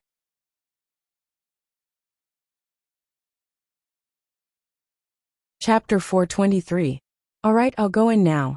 Yin Jioga could feel Zishang's anxiety, so he climbed over the wall and entered the manor. Hey wait. Lung Bai wanted to enter through the main door, but he could only follow. It was even darker inside the manor. He could vaguely see the servants busying about in silence. Their vitality was so weak that they were like the living dead. Where's the Grand Preceptor? Yin Jioga asked Lung Bai in a low voice. In the courtyard on the west side. I'll take you there. Lung Bai walked through the corridor and headed towards the most remote corner on the west side. The further he went, the darker it got. There was no light at all in broad daylight. If the people at the outermost area were the living dead, then the people at the inner area were the walking dead. Lung Bai was shocked when he saw the walking dead. He even wanted to kill them. Don't be meddlesome. Finding the Grand Preceptor is more important. Yin Jioga quickly stopped him. No, if we let these walking dead out, they'll endanger the entire Grey Nation. Ever since the baleful Aura disaster broke out 100 years ago, the Grey Nation's royal family issued an order to kill all the walking dead in the world. We'll talk about it later. These walking dead won't be able to escape. Seeing Lung Bai's insistence, Yin Jioga could only take out several corpse control talismans from his storage bag and toss them over. After the walking dead were hit by the talismans, they obediently stood at the side and did not move. As long as I light the talismans, those walking dead will burn themselves to death. Is that okay? Yunjuga asked. All right. Although Lung Bai was still unwilling, he did not insist and continued to lead Yunjuga to the west courtyard. The west courtyard was so dark that one could not even see their fingers in front of them. It was filled with a thick aura of death. A foul smell came from the dark courtyard. It was the smell of rotting corpses. Why is it so smelly? Lung Bai could not help but seal his nose aperture. The last time he visited the Grand Preceptor, the west courtyard was dark but clean. Looks like you're about to die. Yunjuga's expression was solemn. Impossible. Lung Bai anxiously pushed open the courtyard's old gate and walked into the smelly room. He immediately saw the Grand Preceptor lying on the moldy bed. The Grand Preceptor before him could no longer be called a human. He was a pile of bones and rotting flesh. There were even maggots wriggling in the rotting flesh. Grand Preceptor. Lung Bai's face turned even paler. He used all his strength to cover his mouth to prevent himself from vomiting. Heh. The Imperial Tutor's half-rotten mouth let out a series of gasping sounds. He wanted to say something but he couldn't. How could this be? Lung Bai did not expect the backlash from the State Preceptor's heavenly wrath to be so severe. This is not the wrath of heaven. Someone trapped his soul in his rotten body to torture him, Yunjuga said calmly. Could it be that demon? Why would he do that? Lung Bai's eyes widened. The Grand Preceptor had gone into seclusion after summoning the spirits, and had not had any contact with Lung Hui. How could he have offended that devil? You'll have to ask the Imperial Preceptor. Yunjuga was certain that the Imperial Preceptor knew something. The Imperial Preceptor is already in such a state. What else can he ask? Lung Bai looked sorrowfully at the half-dead Grand Tutor. He didn't expect the Grey Kingdom's hero to end up in such a miserable state. It was all his negligence. When he got back, he would definitely punish those servants who served him. This is indeed a problem. Yunjuga frowned. The Imperial Preceptor's tongue was already half-rotten, and he couldn't speak at all. His hands were only bones left. He probably couldn't write either. How was he supposed to communicate with him? Why go through so much trouble? Just search his soul directly, Zishang said coldly. Search his soul. Yunjuga was in a difficult position. The Imperial Preceptor was not an enemy. She couldn't do such a cruel thing. He was tortured by that golden core cultivator. As long as we help him take revenge, he will definitely be willing to let us search his soul. If you don't believe me, you can ask him, Zishang said confidently. All right. Yunjuga decided to give it a try. He asked the Imperial Preceptor. Imperial Preceptor, I'm here to investigate the demon that possessed Emperor Lung Hui. Are you willing to let us search his soul? No. Before the Imperial Preceptor could reply, Lung Bai had already rejected him. The soul-searching art was so cruel. How could they use it on the Imperial Preceptor? Hee. The Imperial Preceptor took a deep breath and nodded with all his might. See, I told you he would agree. Zishang looked as if he had already expected it. Imperial Preceptor.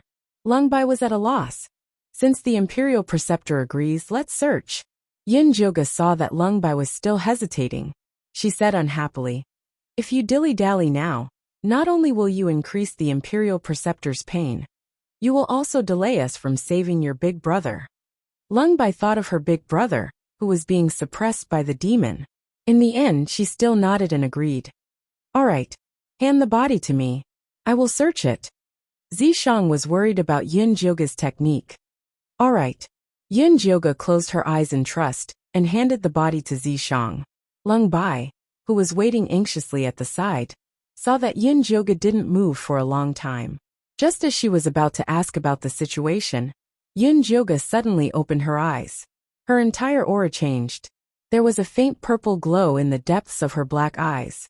She became cold and arrogant and inviolable. Lung Bai couldn't help but take a step back.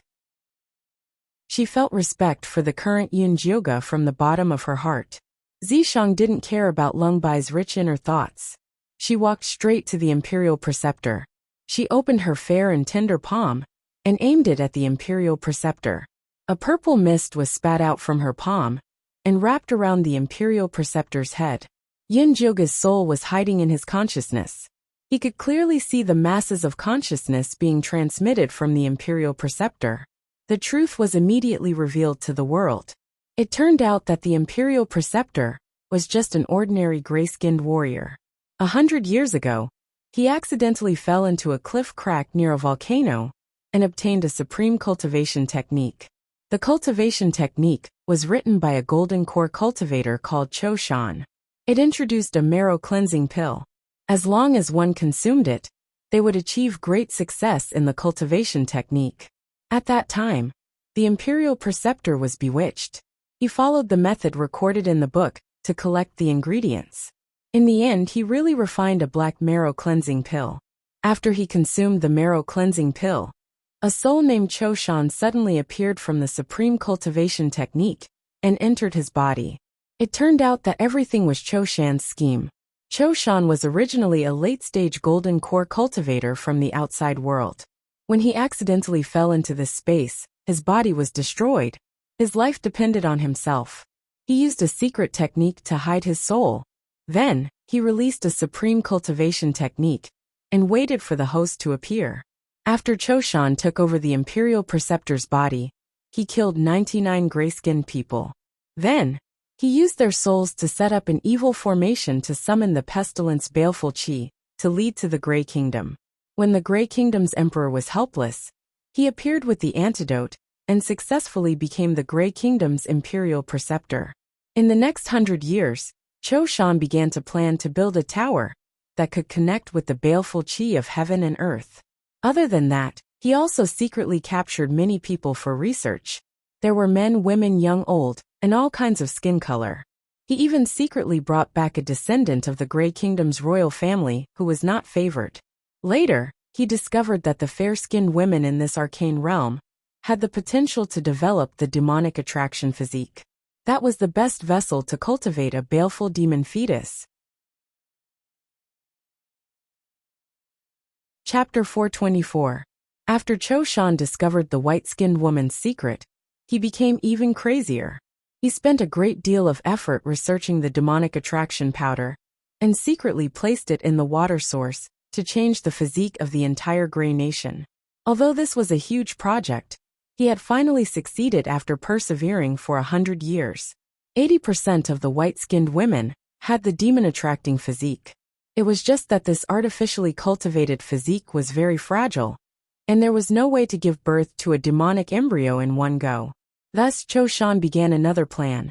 He plotted to heavily injure Lung Hui, then had the imperial preceptor pretend to summon the soul into Lung Hui's body. Then, he used the power of the emperor to build a tall tower, and frantically searched for the white-skinned woman, and placed her in the tower to be nurtured. Because the Grand Preceptor's stubborn resistance over the past 100 years had caused Cho Shan a lot of trouble, after Cho Shan entered Lung Hui's body, he set up this evil spirit array to trap the Grand Preceptor in the rotting body and torture him. If Cho Shan knew that his pettiness had caused him to be exposed, would he regret it? I don't know if he will regret it or not. I only know that Cho Shan must be related to Cho Sr., Zishang said with certainty. It's just that they have the same surname. They might not be related. Yun Joga felt that there was some involvement.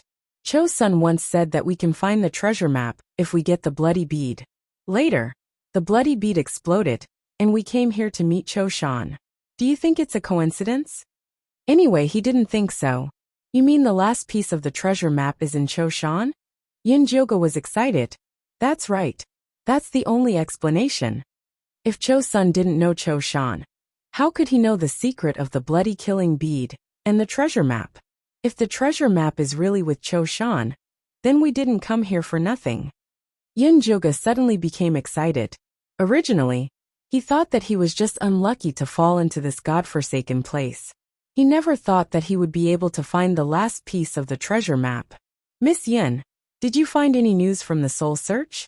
The Grand Preceptor is dying. Lung Bai looked at the Grand Preceptor, who was gradually losing his breath, and immediately became anxious. The Imperial Preceptor has already gone to where he should go.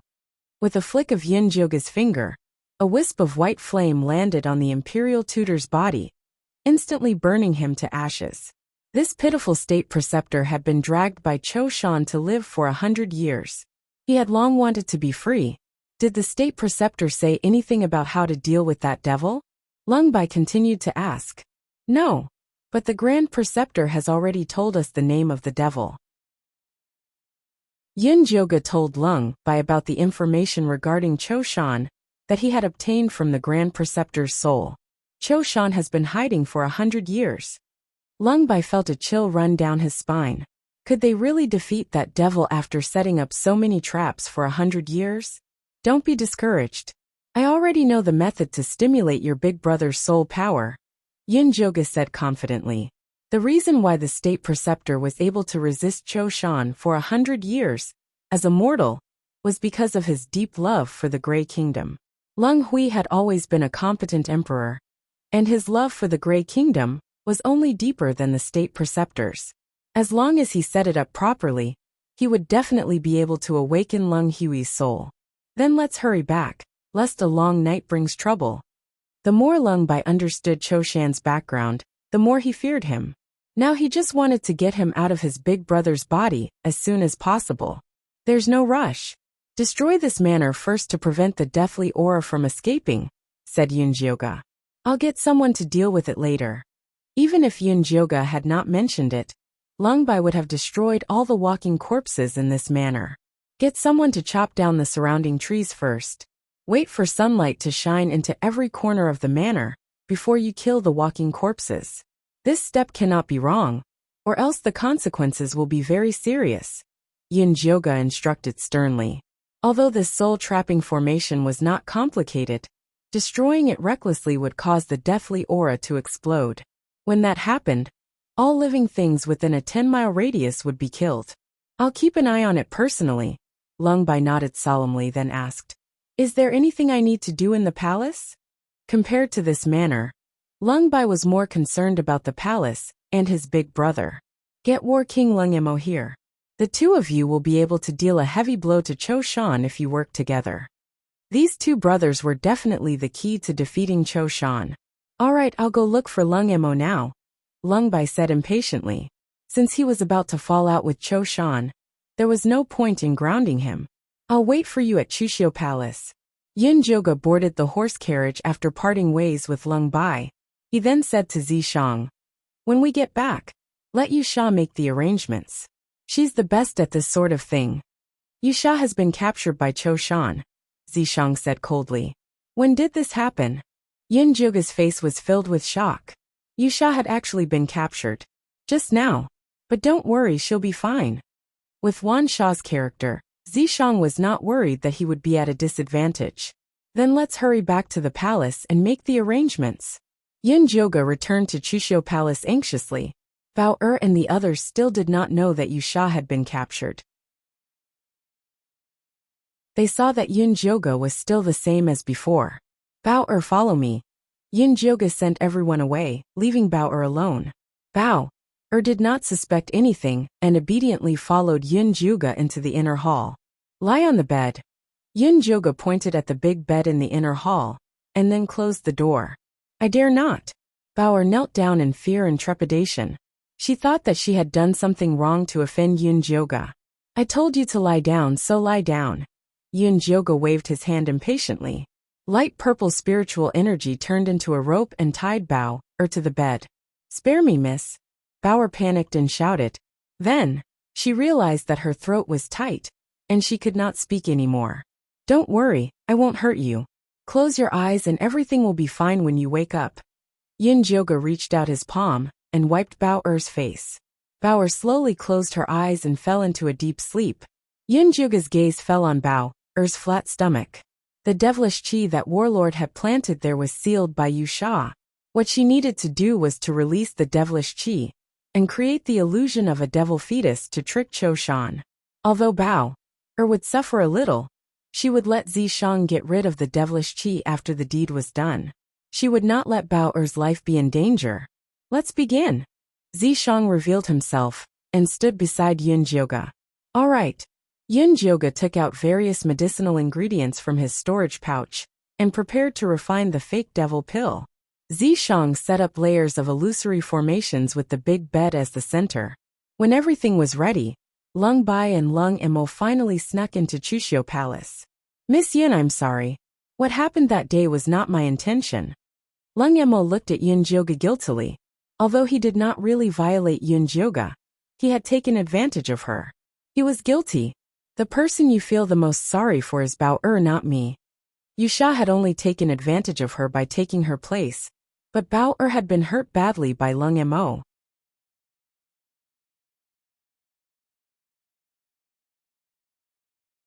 Chapter 425. Lung Mo was slightly surprised as he looked at Bao, who was sleeping soundly on the big bed. He vaguely remembered that when the drug took effect, he had casually grabbed a palace maid and taken her to the pear garden. Could it be her? Over the years, Lung Mo had hurt many women under Cho Shan's control. However, those women were all taken into the high tower, and it was unknown whether they were dead or alive. The only one who escaped was Bao, the palace maid. Because of this, he would treat Bao well. "Don't worry, Miss Yin. I will definitely give Bao an explanation," Lung Mo said solemnly. "Let's talk about this later. The most important thing right now is to deal with Cho Shan." This was Lung Mo and Bao's business. They should deal with it themselves, but not now. "All right." Lung Mo collected his thoughts and asked Yun Jioga, "What should we do then?" "The two of you, take these 2 purple lightning exorcism palace cards and stand here. When I make a gesture, use your most shrill voice to shout for help." Yun Jioga had made several arrangements. The call of kinship was also a very important part of it. As for the purple thunder exorcism talisman, it was a gift that she had specially prepared for Cho Shan. She hoped that it would come in handy when the time came. "All right." Lung Bai and Lung Mo stood at the designated position and stared at Yun Jioga nervously. Yun Jioga walked to the side of the bed and placed the fake demon pill into Bao's mouth. Bao's throat moved as she swallowed. Then her belly slowly bulged. A ball of black mist rolled around Bao's belly, emitting a terrifying aura. From the outside, the entire roof of Chuxiu Palace was filled with gray smoke. That was a symptom that would only appear when a devil fetus was taking shape. Inside the tall tower, Cho Shan was searching for his escaped prey, the Jade Fiend. When he noticed the commotion, he immediately turned his head to look in the direction of Chuxiu Palace. Last time, Lung Mo had eaten his devil attraction pill, but failed to consummate the marriage with the white-skinned woman from Chuxiu Palace. Later, the drug took effect and she ran away. He didn't care which palace maid was unlucky. Could it be that the palace maid had successfully nurtured the demonic embryo? When Cho Shan thought of this, he became extremely excited. He had been in this godforsaken place for 100 years, and had always wanted to cultivate a demonic fetus, so that he could return to the outside world. Unfortunately, he had never succeeded. The Fiend Corp's secret realm was about to close. If they could not leave, they would have to wait another 100 years. He didn't have that kind of patience, which was why he was frantically trying to hasten the birth of the demonic embryo. Who would have thought that there would be a naturally bred devilish fetus? That was the perfect vessel. Cho Shan couldn't care less about catching the escaping prey. He immediately turned and flew towards Chuxiu Palace. However, he didn't rush in rashly. Instead, he kept pacing around outside, trying to see if there were any traps inside. Yun Jioga was using his divine sense to observe the situation outside. He noticed that Cho Shan was lingering outside Chuxiu Palace. He decisively took out the thunderfire needle and pierced it into Bao's belly. The black mist in Bao's stomach began to cry like a baby. When Cho Shan, who was hesitating outside, heard this voice, he no longer cared about anything else, and immediately rushed towards Chuxiu Palace. As soon as he pounced into the inner hall, he noticed beams of light lighting up.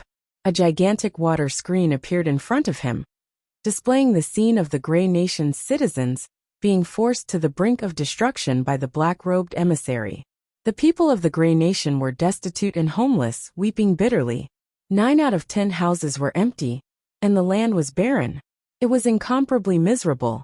Cho Shan was cold by nature, and regarded ordinary people as ants. Such a scene could not move him, but only made him feel bored. However, his chest mysteriously throbbed with pain.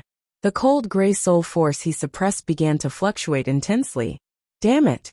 Cho Shan gritted his teeth and used all his strength to suppress it. If not for the fact that killing Leng Hui would lead to the death of this body, he wouldn't have let Leng Hui live.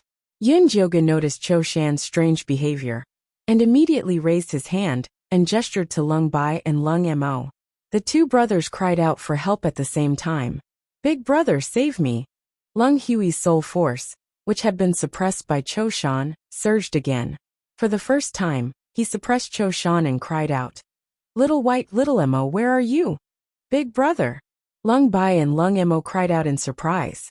Just as they were about to run out, Leng Hui was suppressed by Cho Shan again. Behave yourself. Don't think that I don't dare to kill you. At most, I'll just change my body. Cho Shan threatened Leng Hui fiercely. You two continue shouting. Tell us more about your past, such as how your father and the state preceptor sacrificed themselves for justice. Yin Jioga hurriedly urged Leng Bai and Leng Mo. Leng Bai immediately said, Big brother, father was killed by that demon Cho Shan in order to save you. The state preceptor was also killed by Cho Shan. Actually, Cho Shan was the one who caused the baneful aura disaster 100 years ago. He set up a formation in the state preceptor's manor and wanted to destroy our Grey Nation again. Big brother, our Grey Nation is in danger. Only you can save our people. Leng Bai and Leng Mo echoed each other. Leng Hui's soul force surged again, and he roared angrily. Damn Cho Shan, get out of my body. Now. Zishang, hurry up and attack. Yin Jioga said excitedly. Zishang charged forward like a ghost and slammed his palm on Leng Hui's Baihui acupoint. Leng Hui was fighting with Cho Shan over his body. Just as he was about to be killed by the enraged Cho Shan, an extremely dense soul force surged into his soul. Leng Hui immediately felt as if he was being helped by God. He kicked Cho Shan out of his body. Yin Jioga saw a thick black fog erupt from Leng Hui's body. Inside the fog was a hideous man's face. It was Cho Shan's soul. She raised her evil sword and slashed at Cho Shan's soul. However, she was repelled by the power of Cho Shan's soul. However, this was normal. The soul of a golden core cultivator was not something she could deal with right now. Although Cho Shan hated Yin Jioga to the core, the most important thing now was to find a new body. Hence, he turned around and pounced at Leng Mo. However, he did not expect that when he got close to Leng Mo, a purple lightning would suddenly appear on Leng Mo's body. Cho Shan could not dodge in time and was hit. He immediately screamed and rushed out of Chushio Palace, flying towards the tall tower. Yin Jioga wanted to chase after him, but Zishang stopped him. Don't chase a desperate enemy. Zishang shook his head. Cho Shan had been in the palace for so many years, so he must have set up countless traps. If he chased after him rashly, he would only fall into his trap. It was better to remove all the traps first, then go to the tall tower to kill him. All right. Although Yin Jioga was unwilling, he still listened to Zishang and stopped in his tracks. Then, he turned to look at Leng Hui, who was standing in the center of the formation. After Leng Hui regained his senses, he hugged his two younger brothers and cried tears of excitement. Big brother is back. You're safe now. Big brother, big brother. Leng Bai and Leng Mo cried tears of joy. They cried like two children. Don't celebrate too early. We still have a lot of things to do. Although Yin Jioga did not want to dampen their spirits, the situation was dire. They had to rush into the tall tower before Cho Shan recovered. Chapter 426. Miss Yin is right. The most important thing now is to get rid of Cho Shan. He set up many traps in the tower. If we want to break in, we have to make the most thorough preparations. Although Leng Hui's soul power had been suppressed by Cho Shan all these years, he still knew a lot about what Cho Shan was doing. All right, I'll go gather people to destroy the tower now, Leng Mo said with high morale. Tell that idiot not to be impulsive. To destroy the tower, we have to destroy the fiend gathering formation in the palace first, Zishang said in Yin Jioga's mind. How do we destroy it? Yin Jioga asked. I've already calculated where the eye of the formation is. We just have to destroy it. Zishang sent the method of destroying the formation into Yin Zhuge's mind. After receiving it, Yin Zhuge realized that the method was very complicated. She couldn't do it alone. She needed the help of the three Lung brothers. At that moment, Lung Emo was still excitedly introducing his revolutionary army to his big brother Lung Hui. 1,000 of the elite soldiers were personally trained by him. Not only did they have cultivation, but they also learned battle formations. They could definitely destroy the tower and kill Cho Shan. Cho Shan's tower isn't as simple as you think. Your soldiers will only die if they attack the tower. Lung Hui shook his head. No one knew better than him how terrifying the tower was. It wasn't something ordinary people could destroy. Big brother is right. You forgot how Elder Song died, Lung Bai said in pain. Elder Song was their common master. He was the oldest and had the highest cultivation in the Grey Kingdom. When his lifespan was about to end, he volunteered to investigate the situation in the tower. However, even though he was already in the late stage of foundation establishment, he still died without a sound after entering the tower. Not even a message was sent out. Then what should we do? Lung Mo's heart turned cold when he thought of his master. Was there really no way to deal with that demon? Miss Yin, since you can save my big brother, you should have a way to destroy the tower. Lung Bai looked at Yin Zhuge with anticipation. This magical white-skinned lady always brought about miracles. If you want to destroy the tower, you have to listen to me. Otherwise, forget about destroying the tower. Even your Grey Kingdom might perish. Yin Zhuge narrowed her eyes and started to threaten them. If they wanted to destroy the formation, they had to listen. Otherwise, if the three brothers didn't cooperate, things would be difficult. Don't worry, Miss Yin. We'll definitely listen to you. Lung Emo and Lung Bai nodded at the same time. Miss Yin, as long as you can destroy the tower and kill Cho Shan, it won't be a problem for you to take my life, let alone make us obey you, Lung Hui said seriously. Big brother. Lung Bai and Lung Emo cried out at the same time. If I die, the next emperor of the Grey Kingdom will be Bai Emo, or you will assist him, Lung Hui said solemnly. He had already written the edict. Big brother, please don't say that. Lung Emo panicked and hurriedly said to Yin Zhuge. Miss Yin, if someone needs to be sacrificed to break the array, then look for me. I've done all sorts of bad things over the years, and deserve to die. No, look for me. Lung Bai pushed Lung Emo away and said to Yin Zhuge anxiously. I won't be able to live for long anyway, and I can't leave behind any descendants. I'm useless. I should be the one sacrificing the most. Yin Zhuge was rendered speechless by their dedication. Who said that breaking the array would take lives? You're thinking too much. I just need you to be obedient and help me tear down this palace. Lung Bai and Lung Emo were stunned and immediately felt a little embarrassed. Big brother, you're really too much. Aren't you misleading us? Lung Emo laughed foolishly as he scratched his head. That's right. Lung Bai also revealed a slightly childish smile. In front of their big brother, they would always be children. It's big brother's fault. Lung Hui also smiled, but there was endless bitterness behind his smile. Although he had already regained control of his body was already on the verge of collapse after being tormented by Cho Shan all these years. He could die at any time. However, there was no need to tell his two younger brothers about this. They would be happy for as long as they could. They had suffered all these years. Yin Zhuge had the same thought. So he did not mention the fact that Lung Hui did not have long to live. Instead, he ordered Lung Bai and Lung Emo to send all the living people out of the palace. Get them as far away from the palace as possible, especially Bao. Her yang qi is weak now, so we have to protect her carefully. Although Yin Zhuge had already gotten Zishang to remove the demonic qi from Bao's body, this method was too harmful to her body. Now Bao seemed to have just recovered from a serious illness. Her body was very weak, so they had to protect her carefully. I understand. Lung Emo nodded. He decided to arrange for Bao to stay in the warlord's mansion. As for the other palace maids and eunuchs, they would find 2 large warehouses and lock them up. Then they would send people to guard them. Cho Shan had been operating in the palace for so many years. Who knew if there were spies left behind by him? It was better to be cautious. Yin Joga did not care how Lung Bai and Lung Emo arranged those people. She only needed to achieve the effect she wanted. Lung Hui gave an imperial edict, and the people in the palace were all sent away within 2 hours. The empty palace that had lost its human presence felt extremely cold and gloomy, even in broad daylight. The green brick floor kept emitting cold air. "Miss Yin, can the 4 of us destroy the formation?"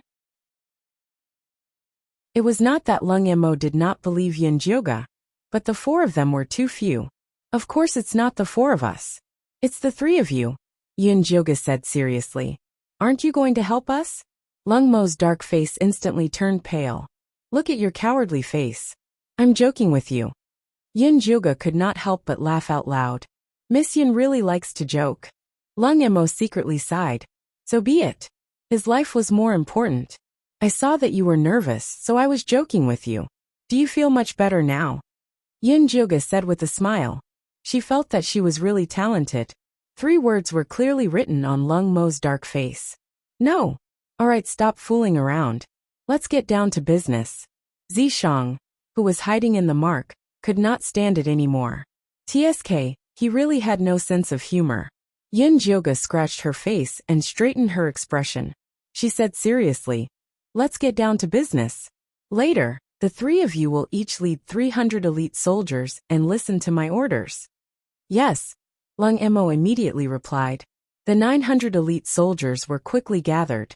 They were all good seedlings that Lung Emo had carefully selected from the Revolutionary Army over the years. They were absolutely loyal. The formation has a total of 9 formation cores, but the most important ones are the 2 large ones at the east and west. Lung Bai and Lung Emo will each lead 300 elite soldiers to stand guard there, while Lung Hui will lead some people and destroy the formation cores from the south. Yin Jioga's fingers moved slightly, and purple spirit energy sketched out a formation on the bluestone slab. There were 9 purple light spots clearly marked on it. Chapter 427. Miss Yin, how are we going to suppress these formation eyes later? Yin Mo did not know much about formations and was confused. "I'll bring you there first, and tell you what to do later. Let's go to the east first." Yin Jioga led the way while Lung Mo, Lung Bai, and Lung Hui followed behind her with the soldiers. They arrived at the Palace of Heavenly Purity first. The Palace of Heavenly Purity is the first formation eye. Later Lung Mo, bring some men and guard this circle. Under Zishang's control, Yin Jioga's palm shot out a purple mist into the floor and formed purple runes on the tiles. The circle was big enough for Lung Mo and the 300 elite soldiers to stand. "We just have to stand in the circle." Lung Mo looked at the runes in confusion. He felt that they could be wiped off with his hand, and were not reliable at all. "Of course not. When we destroy the formation eyes, many walking corpses will appear in the 2 formation eyes that you're guarding. Your mission is to kill them as much as you can. This circle is to protect you and prevent you from being drowned by the walking corpses." Zishang did not intend to care about their life and death. This defensive circle was requested by Yin Jioga. "Drowned." Lung felt his scalp go numb when he heard the word. Where do so many walking corpses come from? Lung Bai did not believe Yin Jioga. Cho Shan has buried a lot of corpses underground. If you don't destroy the formation and attack the tower directly, the undead army and the tower will surround you. Yin Jioga didn't dare to keep them guessing about such an important matter, so he told them everything in detail. Underground. Lung Mo and Lung Bai looked at the floor at the same time. The ordinary bluestone tiles looked disgusting. "Stop looking and quickly enter the circle to fight. We have to start breaking the formation at noon." After Yin Jioga made arrangements for Lung Mo, she brought Lung Bai to the Broken Jade Pavilion in the west, and asked Zishang to help Lung Bai set up the defensive circle. After the 2 formation eyes were set up, Yin Jioga brought Lung Hui and started breaking the formation from the south. The first formation eye pair garden dig, Yin Jioga ordered, and the 300 elite soldiers started digging with shovels. The beautiful pear garden was destroyed in an instant. The pear trees were chopped down and stacked on top of each other. The outermost layer of brown soil had been dug up, and what followed was a dark red area. Further down were densely packed white skeletons, emitting a bone-chilling aura. These skeletons were stacked on top of each other. There were a total of 9 layers, which clearly looked like a tall tower. Lung Hui's expression was pained. Although these were all Cho Shan's evil deeds as the emperor, he could not protect his people. He was useless. Don't think about these useless things. Right now, the most important thing is to break the formation. Hurry up and bring some people to burn this bone tower with spiritual fire. Yun Jioge ordered Lung Hui without holding back. Lung Hui had probably been repressed for too long. He was very pessimistic and depressed. This would only hasten his death. Yes, Lung Hui pulled himself together and mobilized the spiritual power in his body. He pinched his fingers and shot out a small gray spiritual fire. The gray spiritual fire was pitifully small when it landed on the white bone tower. Fortunately, there were 300 elite soldiers assisting it. Although the highest cultivation level of these elite soldiers was only at the 8th level of Qi refinement, Lung Emo had always trained them as imperial guards. He had also taught them the secret formations of the palace. At Lung Hui's order, the 300 elite soldiers immediately formed a triangular formation and placed their palms on the backs of their comrades in front of them. Their spiritual power accumulated layer by layer and finally landed accurately on the white bone tower's spiritual fire. The gray spiritual fire exploded as if red oil had been poured on it. The raging flames instantly burned the white bone tower down. Ghostly wails and wolf howls sounded from the east and west of the formation at the same time. Black Qi emerged from the limestone bricks of the Palace of Heavenly Purity and the broken jade pavilion. They turned into walking corpses with missing arms and legs. They instantly broke through the 2 palaces.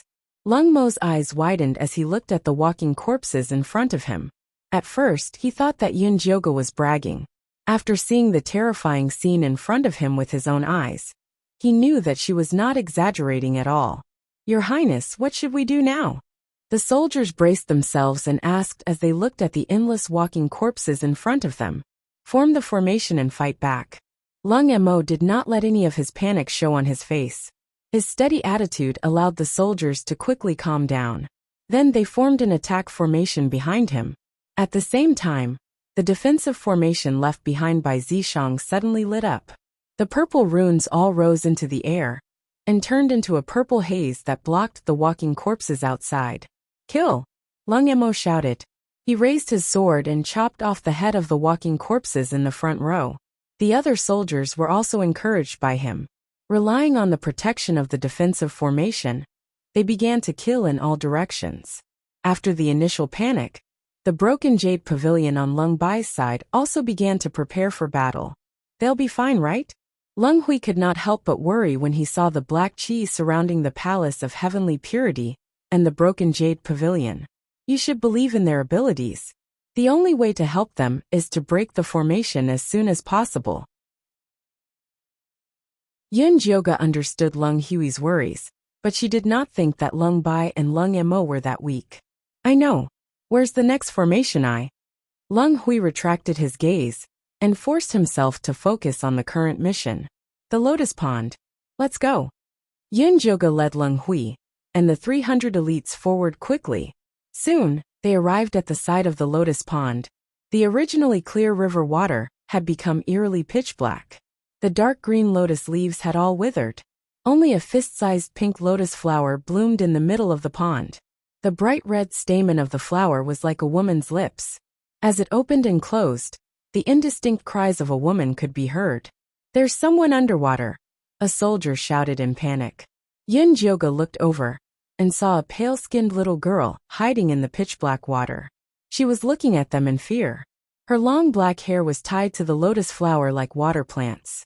The little girl was about 8 years old. She had big black eyes and a small nose. However, her mouth was sewn up with strange black stitches.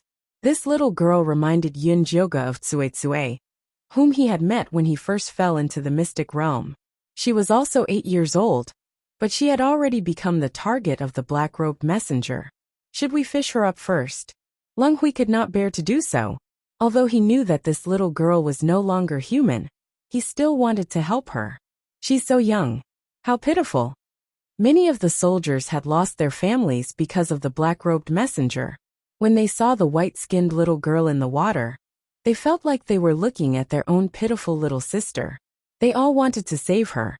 Some of the soldiers could not help but roll up their pants and get ready to go into the water to save the little girl.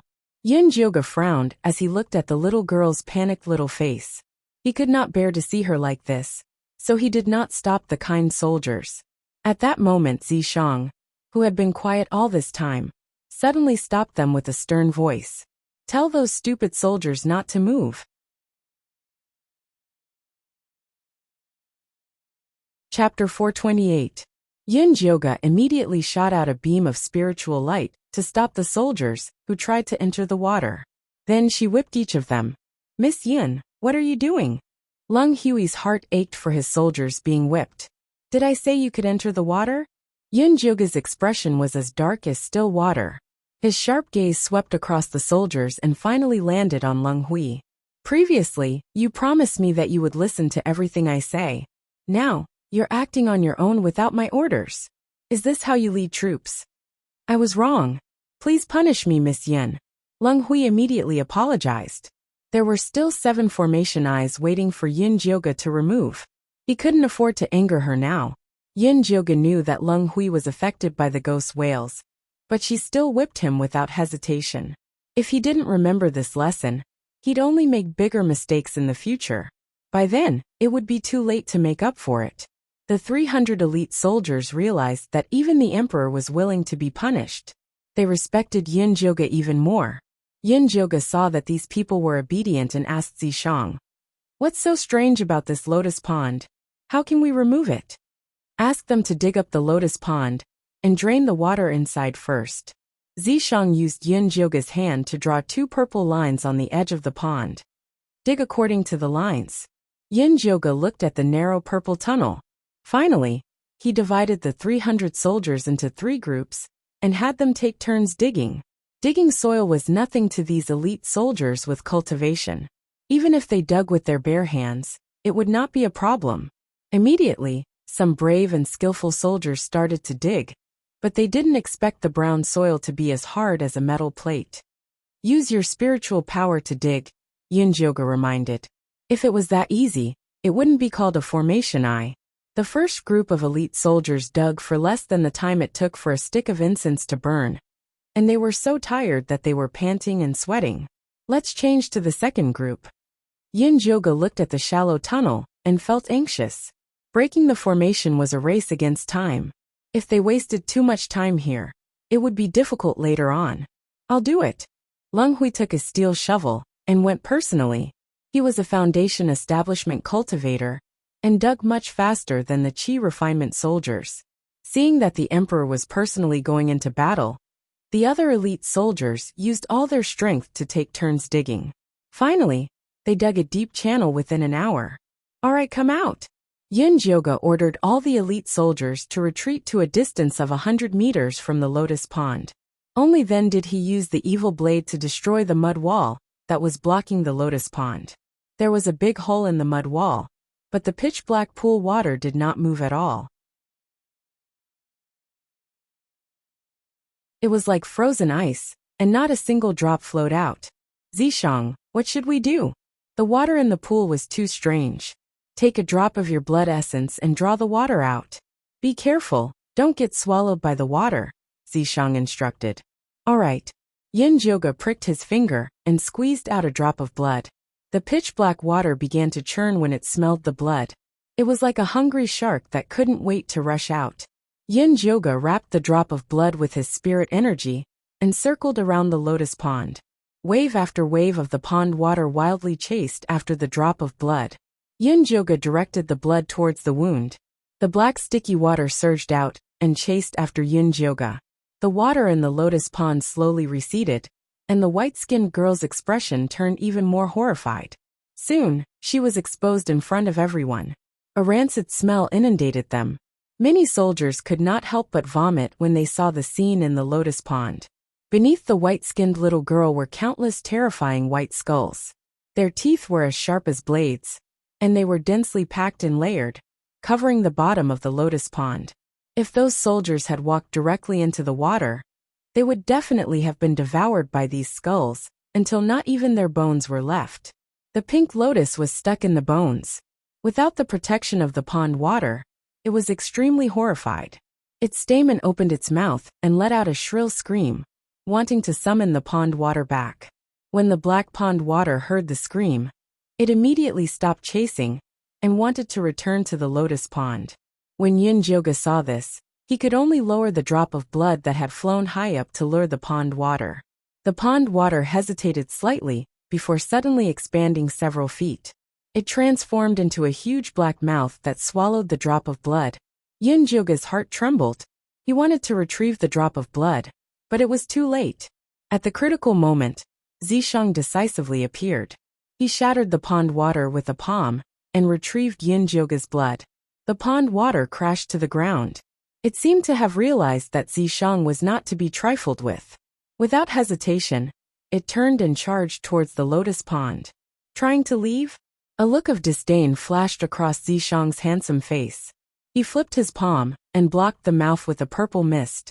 The black pond water crashed into the mouth and bounced off before crashing back again.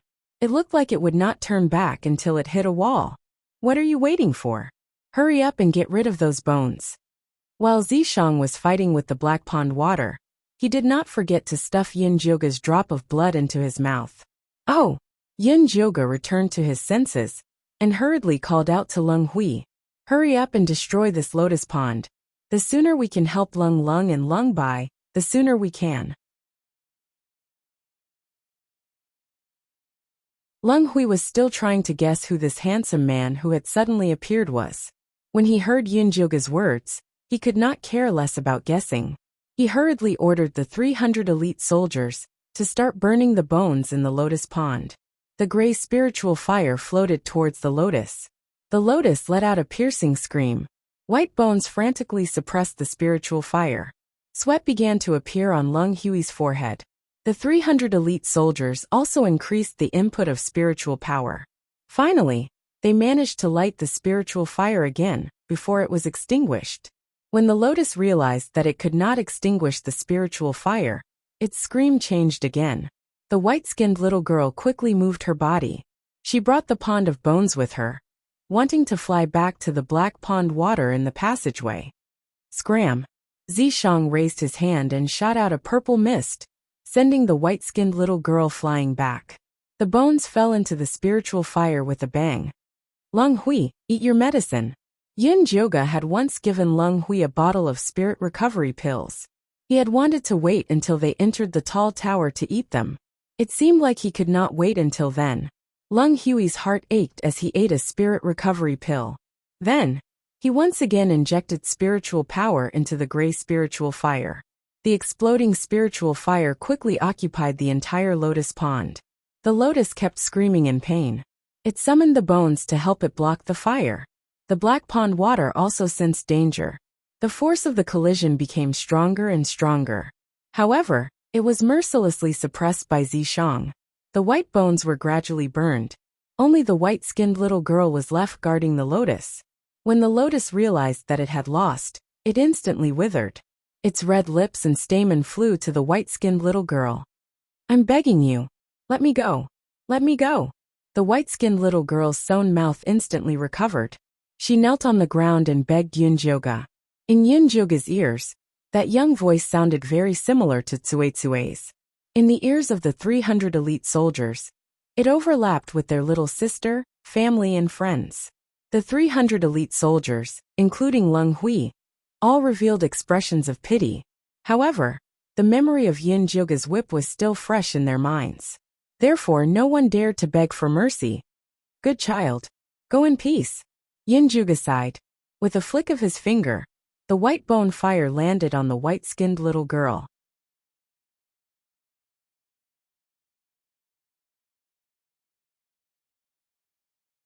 Chapter 429.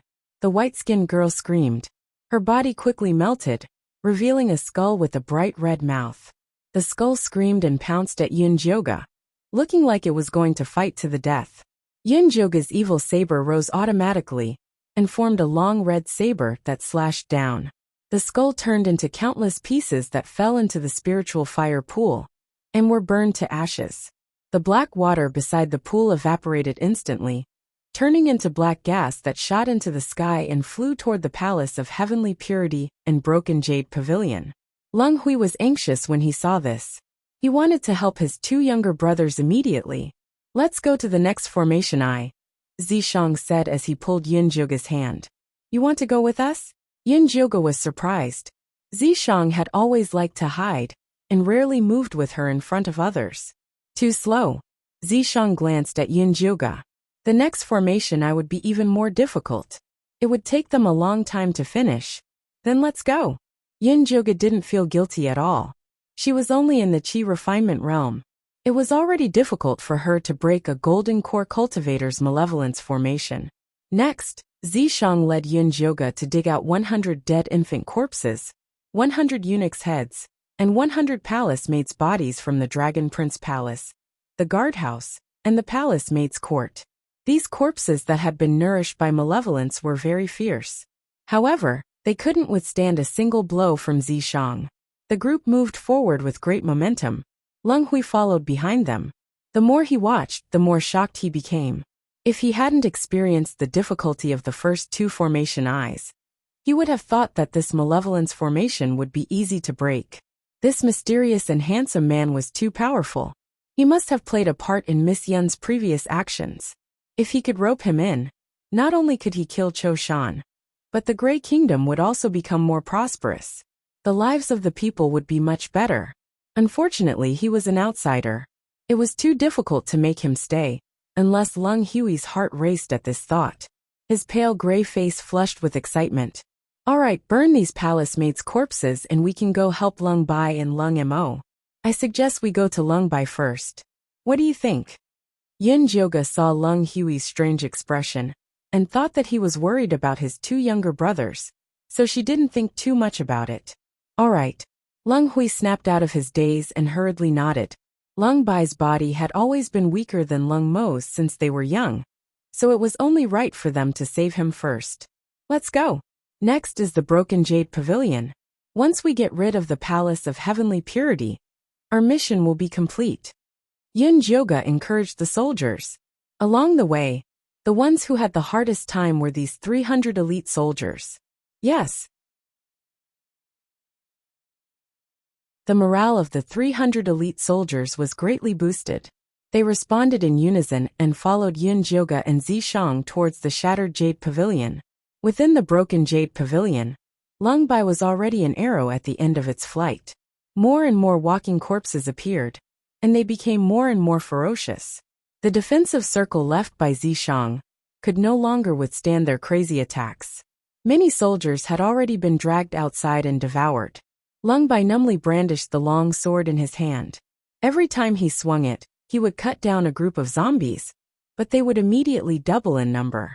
The color of the purple defensive circle became fainter, and the runes on the ground became blurry, as if they were in danger of disappearing at any moment.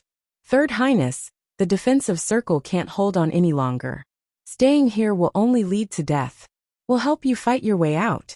Please go and meet up with Her Majesty," a loyal soldier begged. Leng Bai was a little tempted. Nobody wanted to die if they could live. However, he quickly remembered what Yin Zhuge had said. If you want to destroy the tower, you must listen to her. Otherwise, forget about destroying the tower. Even the Grey Kingdom might be destroyed. Yin Zhuge's order was to guard this formation point. He must not leave until the last moment. Leng Bai pulled himself together and said sternly to the soldiers, "This is our battlefield. Even if I die here, I must persevere until the last moment. Your Highness, our deaths are not to be regretted, but you are precious. How can you be sacrificed in this filthy place?" The soldiers were still begging bitterly. "Shut up. If I say defend, then defend. If you dare to shake the morale of the army again, kill without mercy." Leng Bai slashed his sword at the walking corpses outside. His mind was unprecedentedly clear. The remaining soldiers did not dare to persuade him anymore. They could only continue to fight with him. After an unknown period of time, the defensive circle had thinned to the last layer of light. Another 10 soldiers were dragged away by the walking corpses. The remaining 200 soldiers had already compressed to the center and surrounded Lung Bai. Lung Bai looked at the endless walking corpses, and a sense of despair rose in his heart. Was he really going to die here? He had not seen the tower destroyed and Cho Shan killed. He really could not accept this. At this moment, a purple dot of light rose in the distance. It emitted a scorching light like the sun. The walking corpses were like evil spirits that had seen the sun. They let out a series of screams and desperately tried to tie down everything. The next moment, Yin Joga charged in with his men. Miss Yin, big brother. Lung Bai was about to cry tears of joy. Bai, you've suffered. Lung Hui saw his third brother's body so weak that he could not even stand straight. His heart ached, and he quickly went up to comfort him. Lung Bai was also extremely excited. He was about to tell his big brother about the predicament he had just been in when he heard a cold but pleasant voice. Next, Palace of Heavenly Purity. Lung Bai turned his head and saw an extremely handsome man in purple standing beside Yin Jioga. He exuded a cold but noble aura. It was the unique aura of a person in a high position. It made people respect him and could not help but submit to him. Miss Yin, this is. Lung Bai's consciousness told him clearly that this man was not an ordinary person. He was worth roping in. This is my guard Yi Zi. Lung Mo is still waiting for us to save him. Let's hurry up. Yin Jioga introduced Zishang in a simple manner. Yes, hurry up and save Lung Mo. His condition is even worse than mine. I'm afraid we can't hold on much longer. Lung Bai immediately threw Zishang to the back of his mind. He was afraid that he would only be able to collect Lung Mo's corpse if he was too late. Reality proved that Lung Mo was indeed the leader of the revolutionary army. His combat ability was much stronger than Lung Bai's. Although there were more walking corpses at his place, none of the 300 elite soldiers had been sacrificed. All of them were in a killing frenzy. This was especially so for Lung Mo. He was like a mad tiger. He could not even come back to his senses when he saw Lung Bai. He roared and slashed at Lung Bai. Lung Mo, look carefully. I'm Lung Bai. This is big brother Lung Hui. Lung Bai dodged the slash and held Lung Mo down while shouting. Lung Mo's bloodshot eyes could not see anything. He shook Lung Bai off and continued to kill. Yin Jioga saw this and channeled his spiritual energy into the Thunderfire Needle. He then pierced the Dazui acupoint on the back of Lung Mo's neck. The spiritual energy in Lung Mo's body stopped. His eyes rolled back, and he fell to the ground. Lung Hui and Lung Bai quickly went forward to check on him. He's too excited. It's good to let him calm down. The killing formation has been broken. You guys better go and rest quickly, because we're going to break the tower soon. As soon as Yin Jioga finished speaking, a rumbling sound came from the east. In the glow of dusk, a tall tower suddenly appeared in front of everyone. The dull gray tower looked like a pile of bones. Black and gray human heads hung from the eaves of the tower. They stared at Yin Jioga and the others with bloodshot eyes.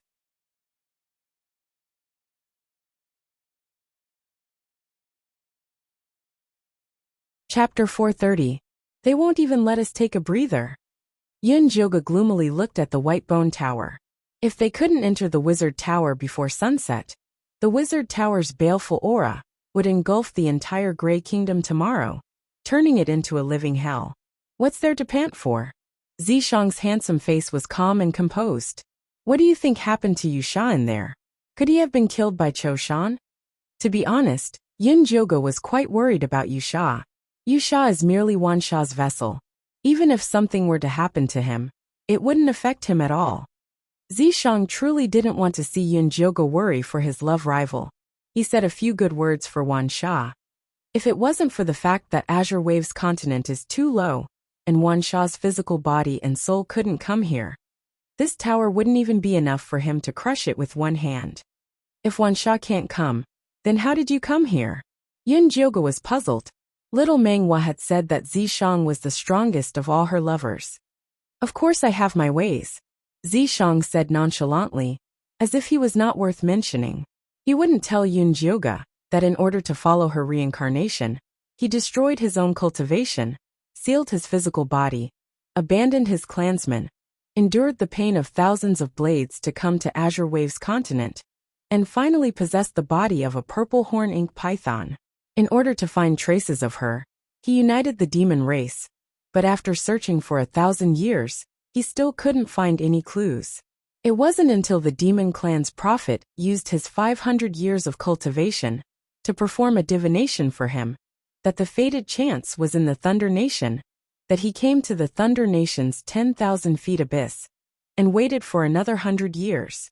Because the ink python had fused with his soul, he could not recall the memories of his previous life when he first met Yunjioga. He could only rely on his instinct to sign a contract with Yunjioga and then use all methods to get close to her. This was a dark history, and it was better to bury it in his heart and let it rot. Yes, you're the best. Yunjioga thought Zishang was keeping him in suspense again, so he stopped asking. She turned around and glanced at the crowd. Seeing that Lung Emo was gathering the soldiers to enter the tower, she said, "The 5 of us can enter the tower.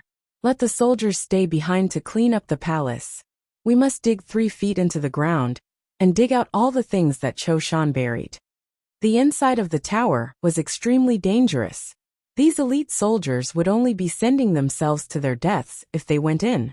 Instead, they would be a burden.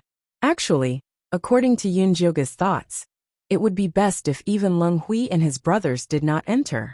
Although they were at the Foundation establishment realm, they were still trash to Cho Shan.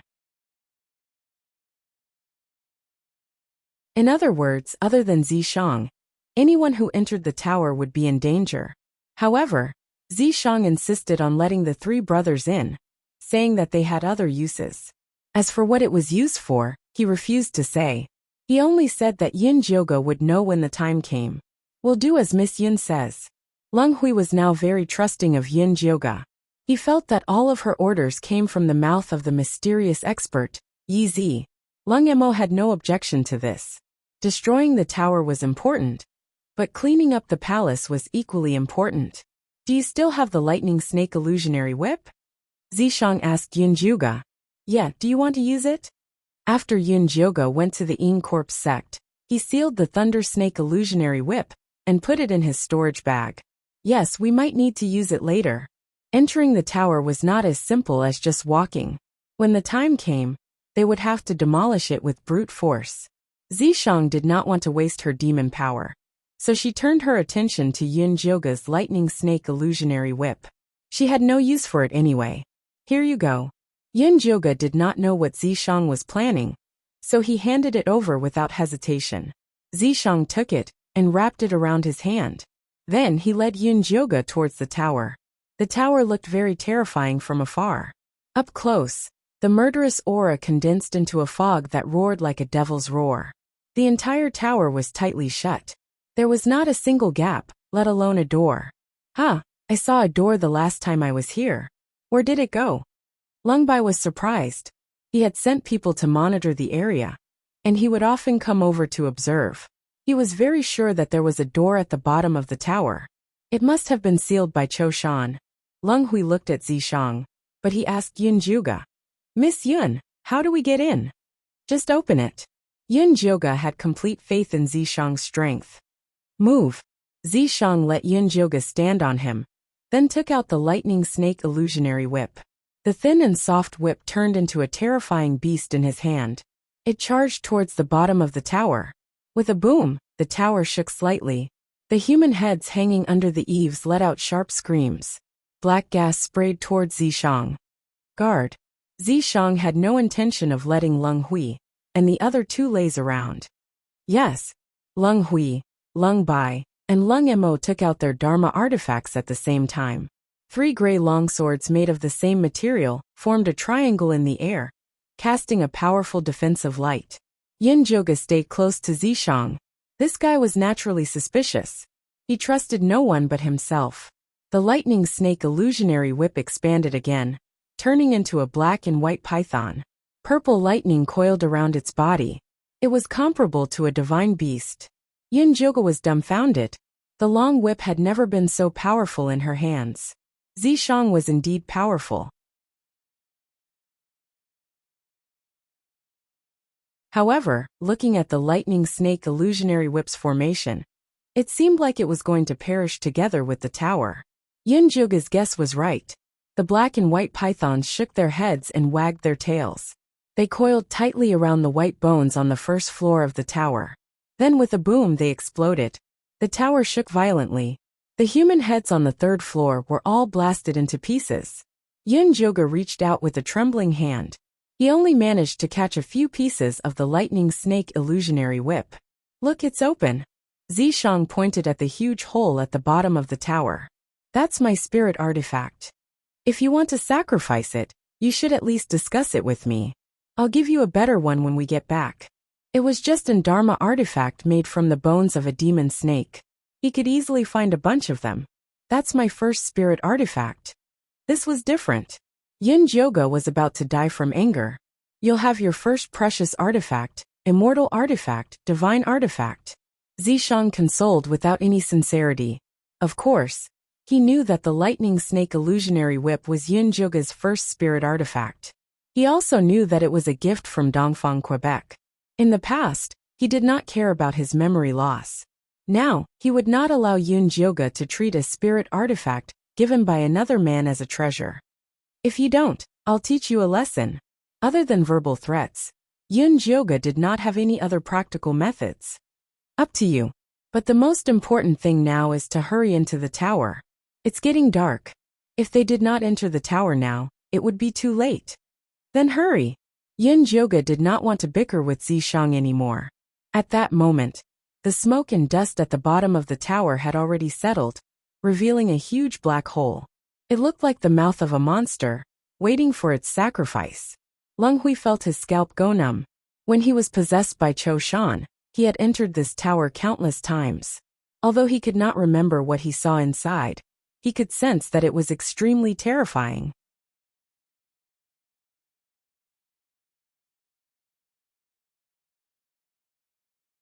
Chapter 431. Let's go. Zishang pulled Yunjuga's hand and led Leng Hui, Leng Emo, and Leng Bai into the tall tower. The first to third floors had already been blown to pieces by the thunder snake illusionary whip. Zishang led Yunjuga and the others straight to the fourth floor. A sweet fragrance assaulted their nostrils. What they saw was an endless expanse of beautiful flowers. The moon spirit flowers at the top kept scattering their beautiful petals. The ground was covered in oil flowers. Butterflies danced in the air. It was as beautiful as a fairyland. Yunjuga could not help but rub her eyes. She said to Zishang in disbelief, "Is this an illusion?" She had thought that the tall tower was like hell. It was filled with evil spirits and walking corpses. It was eerie and damp. "No," Zishang answered perfunctorily. He looked around for a tunnel to the fifth floor. "I didn't know that Cho Shan was such an interesting person." Yunjuga was about to change her opinion of him. "Do you really think that this sea of flowers is for viewing?" Zishang looked at her as if she was too naive. "All right, tell me honestly. Are these flowers poisonous, or do they eat people?" Yunjuga sighed. She had not seen a normal sea of flowers in a long time. "Both." Zishang extended his hand. The purple mist transformed into the shape of a little rabbit. It hopped towards the sea of flowers. The beautiful oil flowers immediately transformed into countless tiny poisonous snakes that pounced over. The beautiful moon spirit flowers turned purple-black and emitted a pungent stench. The beautiful sea of flowers instantly became a paradise for poisonous creatures. The purple mist rabbit suddenly exploded. The oil flower field was instantly blasted open. But very quickly, a large cloud of black mist descended from the top of the tower and filled up the empty space. It was another beautiful sea of flowers. These poisonous flowers are replenished by the killing intent of the tall tower. "We can't kill them all," Leng Hui said solemnly. "Why don't we blow this place up too?" Leng Emo suggested. It felt so good at the bottom of the tower. "Blow up my ass." Yunjuga rolled her eyes and said, "Sure. Use your own Dharma artifacts. Don't even think about touching me." She did not have many Dharma artifacts. If she blew them up, she would become a commander without an army. Then forget it. Leng Emo did not want to use his Dharma artifact either. It was the longsword that grandfather had given the three brothers Darkstar Iron. No need. These poisonous flowers are good stuff. Isn't that female scorpion preparing to evolve into a 5-colored scorpion? Let her come out and eat the poisonous flowers. Cho Shan's tower was terrifying in the eyes of Leng Hui and the others, but it was nothing in Zishang's eyes. It was far inferior to the ruins that Wan Sha had created. It was enough to give Yin Jioga's spirit pet some benefits. Can a female scorpion eat this? Yin Jioga felt a little nauseous when he thought of how the sea of flowers had turned into a sea of poison. Why don't you just ask it? Zishang was too lazy to explain. Alright. Yin Jioga did not summon the female scorpion, but summoned the treasure-seeking scorpion instead. Master, does that mean I have work to do? Treasure-seeking scorpion asked impatiently as it wagged its stinger. Its Ling hadn't summoned it in a long time. Other than feeding it the cherry pill, it did not get any extra income. Its wife had lost weight. No, I just want to ask, can your wife eat this poisonous sea? Yin Jioga pointed at the beautiful flower sea. Treasure Scorpion's small eyes observed carefully. It wanted to land and observe closer. Yin Jioga quickly pulled it back. Don't go die without the shell of a scorpion. These poisons were not to be trifled with. The female scorpion had been lying in the spirit beast bag. When it heard the commotion outside, it could not bear it anymore. It crawled out like the wind and expressed its loyalty to Yin Jioga. Ling, I can eat 7. I promise I'll eat all of this poisonous sea. Wife, will you get diarrhea if you eat so much? Treasure Scorpion looked at its wife worriedly.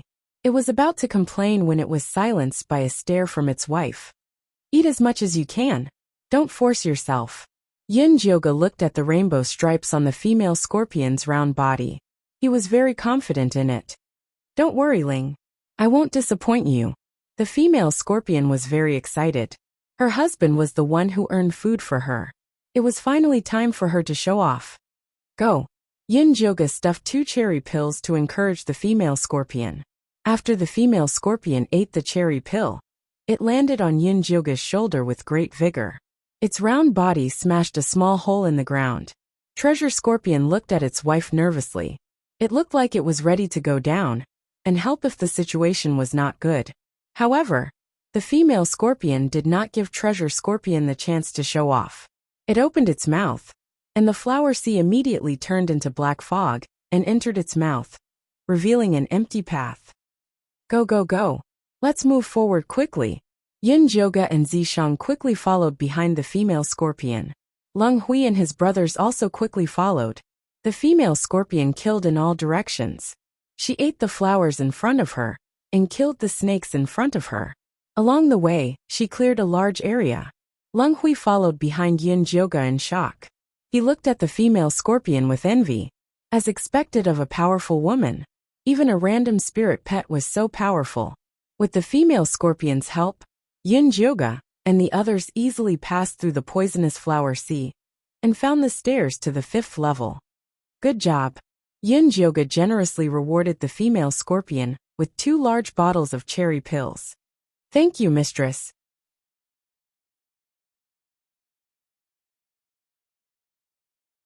The female scorpion hugged the 2 bottles of pills excitedly. After swallowing the poisonous gas, the rainbow stripes on its body had become extremely clear. Now, it only needed to cultivate in seclusion for a few days, and it would completely evolve into a 5-colored poison scorpion. Wife, you're really too capable. Treasure Scorpion looked lovingly at its tall and mighty wife. It liked how lively his wife was. This bottle is for you. The female scorpion generously handed 1 bottle to Treasure Scorpion. Seeing that it did not want it, she said domineeringly, "This is the first contribution I've made. I must share it. I'll make more contributions in the future." In the future, her husband would not have to work so hard to support the family. Don't worry. There will be opportunities to make contributions in the future. Yin Jioga encouraged the Treasure Scorpion couple, then sent them back into the spiritual beast bag. Then he and Zishang entered the 5th level. The 5th level did not disappoint Yin Jioga. It was gloomy, damp, and strange. In the boundless black fog, ghostly figures flickered, and walking corpses were everywhere. The murderous black fog at the top of the pagoda was so thick that it looked like dark clouds covering the sky. It weighed heavily on the hearts of Leng Hui and his brothers. If even a little bit of the murderous aura leaked out, it would be a huge disaster for the Grey Kingdom. How do we break through this place? Yin Jioge was slightly excited. The poisonous sea just now had already given the female scorpion a huge benefit. Would there be other benefits waiting for them on this level? Hasn't the pink female parasite that you're rearing not broken out of its cocoon? This is its opportunity. Zishang knew Yin Jioge's family like the back of his hand. He knew that she had been worried that the little female parasite might have already turned into a fossil in the cocoon. That was why he specifically mentioned it.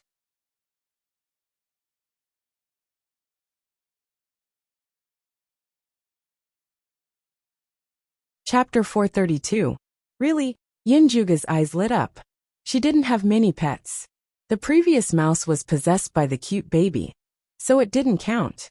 Other than the treasure-hunting scorpion couple, there was only the pink mother goo that Juni-chen gave her. Now that she had the chance to hatch the mother goo, of course she was willing. Of course. Zishang saw Yin Jioge so happy, but he felt a little guilty. The method he taught was a little cruel, and he hoped Yin Jioge wouldn't go crazy. Then what should I do? Yin Jioge couldn't wait to take out the mother goo. The pink cocoon glowed in her white palm.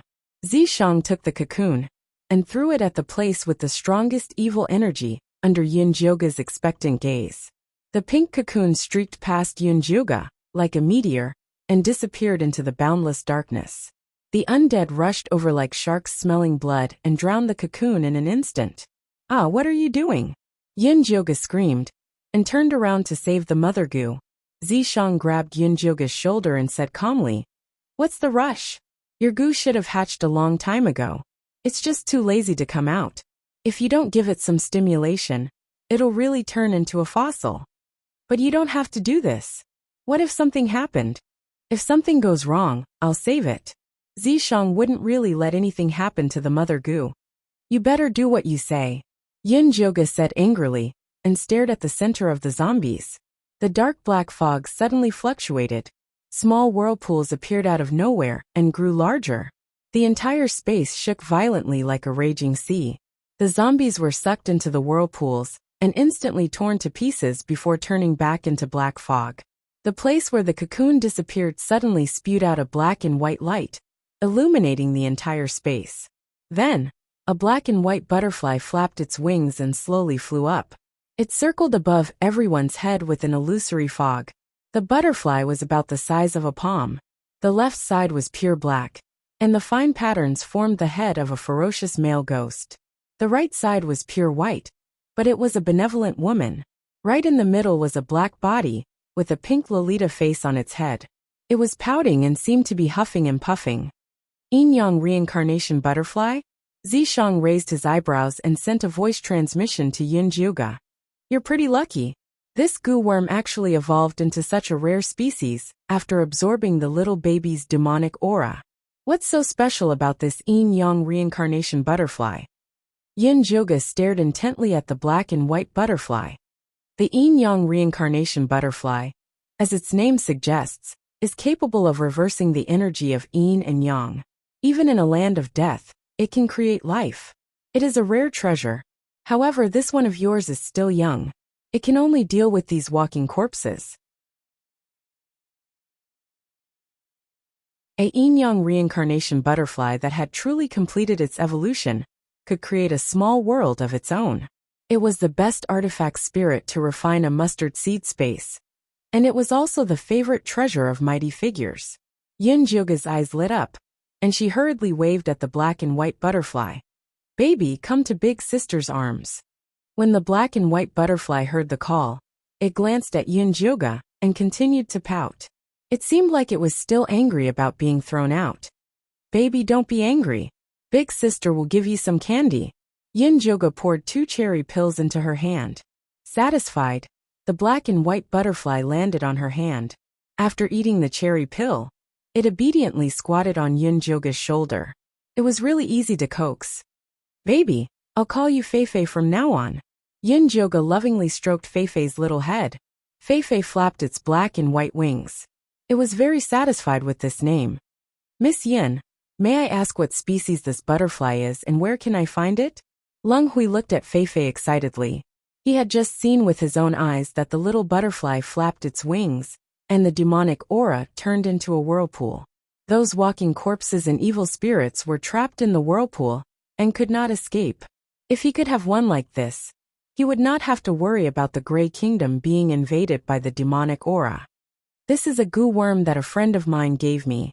There shouldn't be a second one in the world. Yin Joga shook his head. Junichen had cultivated so many goo worms, but he had only produced Fei Fei, the mother goo. In the process of spinning the cocoon, it was invaded by the Pippi Mouse's demonic aura. That was how it coincidentally evolved into the yin-yang reincarnation butterfly. It would probably be very difficult to duplicate another one.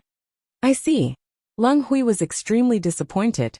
He really wanted to buy this butterfly with Yin Jioga, but seeing how Yin Jioga was so fond of this butterfly, he was afraid that she would not part with it. However, he would not be satisfied if he did not ask. Leng Hui was just thinking about what to say when Leng Bai tugged at him and pointed at the empty space where the demonic aura had disappeared. The passageway has appeared. A black ladder appeared in front of them. Let's go. Yin Jioga waved his hand excitedly. The mother scorpion and Fei Fei had already benefited. The next level should be the treasure-seeking scorpion's turn. Thinking of this, he was really looking forward to it. Zishang glanced at Leng Hui and the other two with an icy gaze. Then, he pulled Yin Jioga's hand and walked up the black ladder. Leng Hui could not help but gulp. Zishang's gaze was clearly warning them not to get any ideas. Big brother, this is already very good. Leng Bai understood his big brother's intentions. Actually, he really wanted to keep that magical butterfly.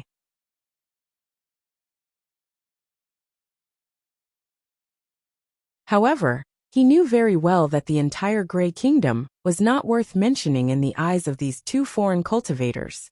Angering them would only bring disaster. Leng Hui helplessly suppressed his thoughts and followed them up the black ladder. The 7th level was a mirror maze. Crystal mirrors that were polished to the point of being extremely smooth filled the entire space. It was as if there were countless figures staring at them, making them dizzy. How do I get through this? Yin Jioga looked at his reflection in the mirror and felt goosebumps all over his body. Let me take a look. Zishang sized up the mirror maze. The 6th and 7th levels are all mazes. These mirrors are all formed by illusory qi. It's useless even if you break them. We can only pass this level if we find the right path. Leng Hui could not help but say. This mirror maze looked very simple, and the mirrors looked very easy to break. However, the fact that it appeared on the 6th level showed how difficult it was. If someone was stupid enough to break the mirror directly, they would immediately be teleported back to the 1st level. The maze would also start spreading from the 1st level. If they could not find a way out, they would be trapped inside forever. This was one of the most complicated challenges in this tower. I hate walking through mazes. Yin Jioga hated these identical paths the most. He could not even turn left or right. Take out your soul-shocking grass. Zishang had already thought of a way.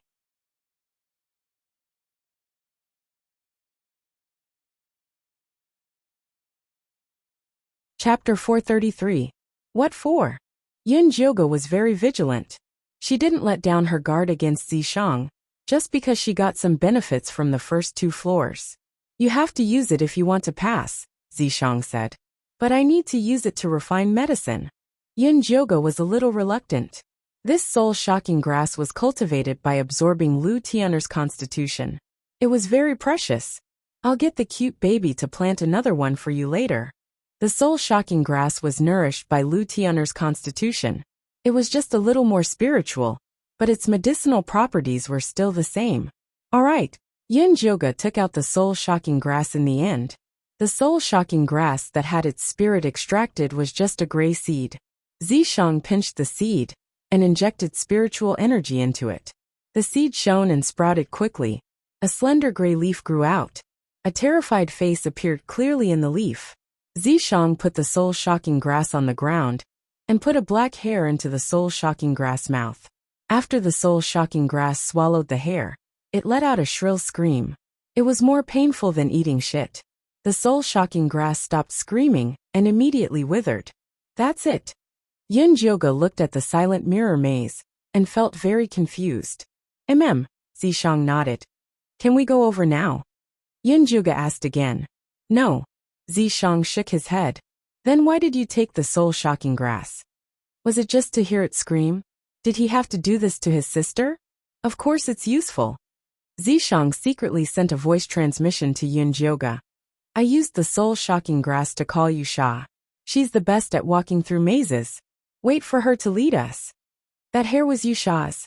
Yin Jioge remembered that Zishang had told her about the soul-shocking grass before.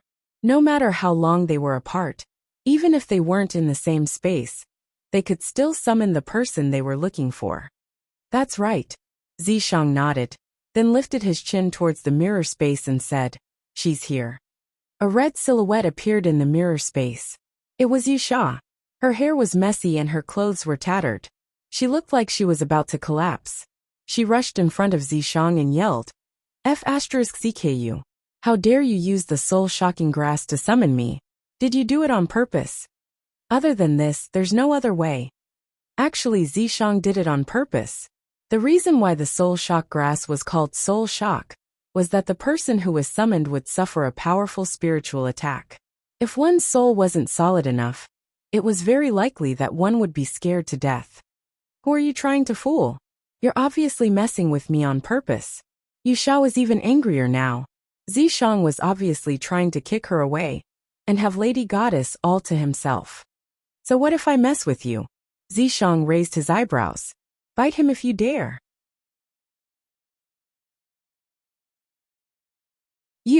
Yusha's face contorted in anger. Yusha, don't be angry. You know that's just how he is.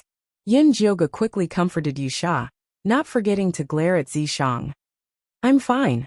Yusha was instantly healed by Yin Jioge's concern.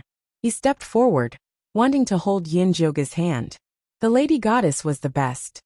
If there's nothing else, then hurry up and bring us out. We're in a hurry.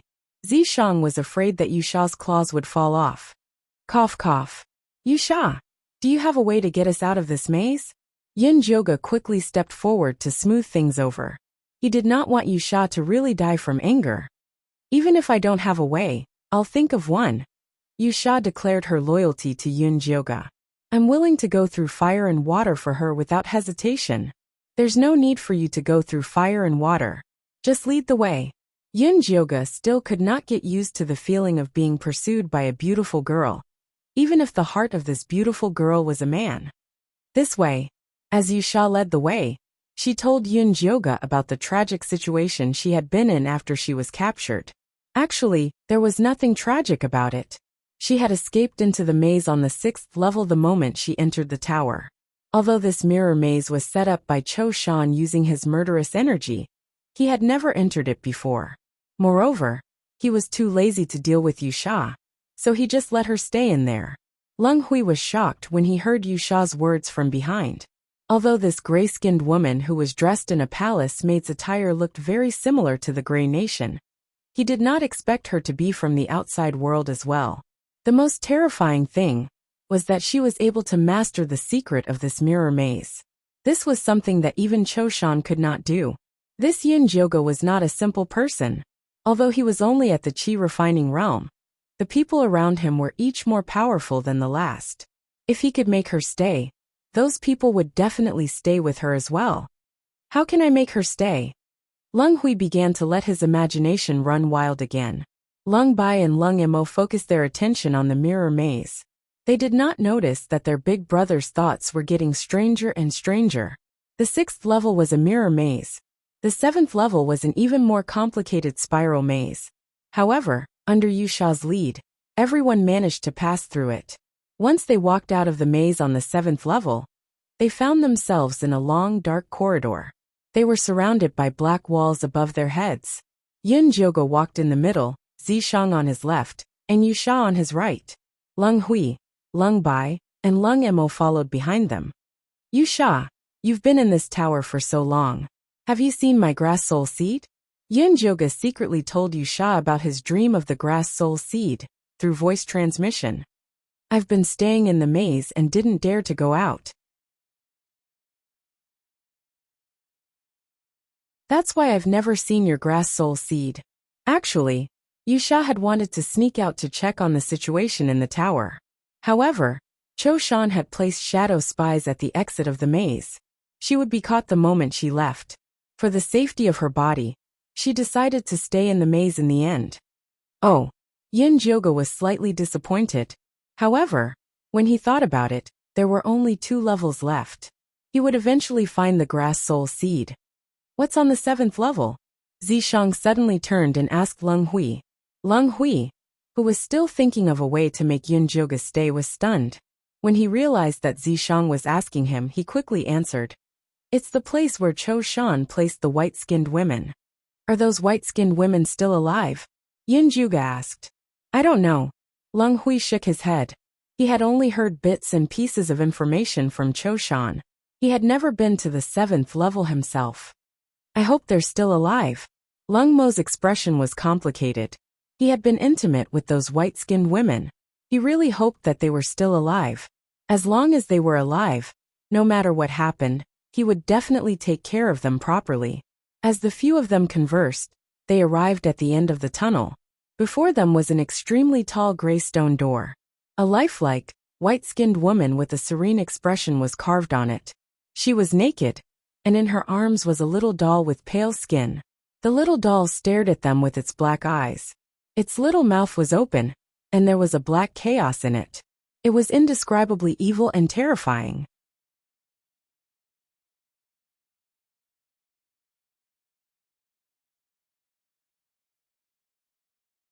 Chapter 434. Is there a problem with this door? Yin Jioga took a closer look. Although she didn't find anything strange on the door, the child carved on it made her feel uncomfortable. No problem, just open it. Zishang extended his hand, and a light purple palm slowly pushed the huge stone door open.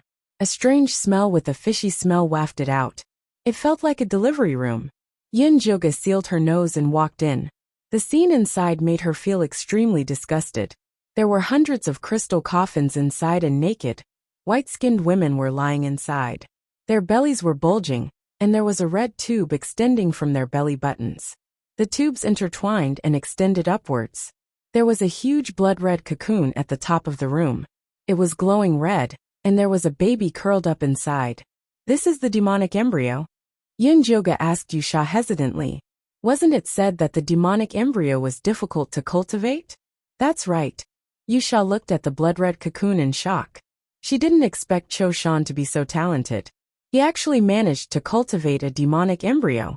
Yin Jioga was about to examine the blood-red cocoon when she heard vomiting sounds coming from behind her. It was Leng Mo.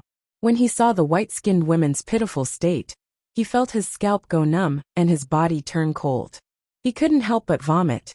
Leng Bai patted his brother's shoulder. He was extremely glad that he couldn't have children and wasn't forced by Cho Shan to be a stud horse. Otherwise, he would be the one vomiting now. This demonic embryo is about to form. We have to destroy it quickly. Otherwise, when it hatches, it'll be a huge disaster, Leng Hui said in fear. Yin Jioga didn't say anything and immediately slashed at the cocoon with his evil sword. With a bang, the evil sword was knocked back by the cocoon bullet. Yin Jioga immediately felt a numbing pain in his arm. Don't do anything stupid. Zishang held Yin Jioga down and flicked his finger. A spiritual light that looked like a swimming fish flew towards the demonic embryo. The moment the spiritual light touched the demonic embryo, it was immediately absorbed. Its damage reflection. Zishang's handsome face revealed a rare serious expression. Damage reflection? What does that mean? Yin Jioga asked. It means that all the damage you inflict on it will be reflected back to you.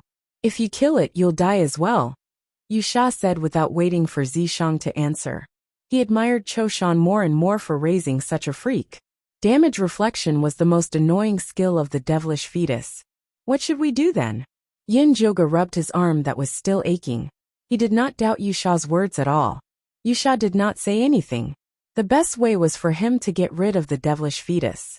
However, it wasn't easy for him to enter the Azure Waves continent and come to the side of the goddess. He was truly unwilling to be sent back before he could even obtain the favor of the goddess. At that moment, Lung Hui stepped forward and said calmly, "I'll kill it." "No, let me do it." Lung Bai hurriedly took a step forward. "Let me." Lung Mo pushed Lung Bai away and shouted, "Don't fight with me. I'll pay for the sins I've committed." These white-skinned women were sent here because of him. So he should be the one to end all of this. Yusha did not say anything. He was more than happy to watch a good show since someone was willing to die. Yun Jioge looked nervously at Zishang, who was deep in thought. Could it be that he had already guessed that this would happen? That was why he insisted on bringing Lung Hui and the others along. Zishang came back to his senses and said indifferently, "This devilish fetus cannot be killed. If we can't kill it, won't it be a disaster if we keep it alive?" Lung Hui asked in shock. "I have my own plans." Zishang did not say anything else. Yusha could somewhat guess what he was thinking. He transmitted his voice and said, "You want to subdue this devilish fetus?" "Yes. It would be a waste not to subdue such a rare treasure, and let Yun Jioge be his subordinate." "Then what do you plan to do?" Yusha transmitted his voice with interest. Zishang's gaze shifted to Yun Jioge. To be more precise, it shifted to her stomach. "Are you crazy?" Yusha's eyes widened. This Zishang couldn't be thinking the same thing, could he? Jioge has been poisoned by the 9-stage bone-shattering poison. Only 2 layers of the poison have been removed. The great calamity is coming. There is no time for her to slowly detoxify the poison. Zishang's tone was gloomy. The reason why the goddess had reincarnated was to find a way to deal with the great calamity. However, Yun Jioge was far too weak now. The 9-stage bone-shattering poison was the most important factor limiting her development. She had to find a way to remove it all at once. The devilish fetus was the best time to do so. But this is too risky. What if something goes wrong? Yusha's expression was one of disapproval. The goddess had spent 1,000 years reincarnating this time. How long would it take the next time? He would rather take things slow than risk losing the goddess, because they could not afford to wait. Zishang was silent for a moment. He then transmitted his voice and said, "The choice is hers.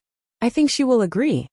Although Yun Jioge looked very weak, and her personality was softer than the goddess in her past life, she was just as competitive.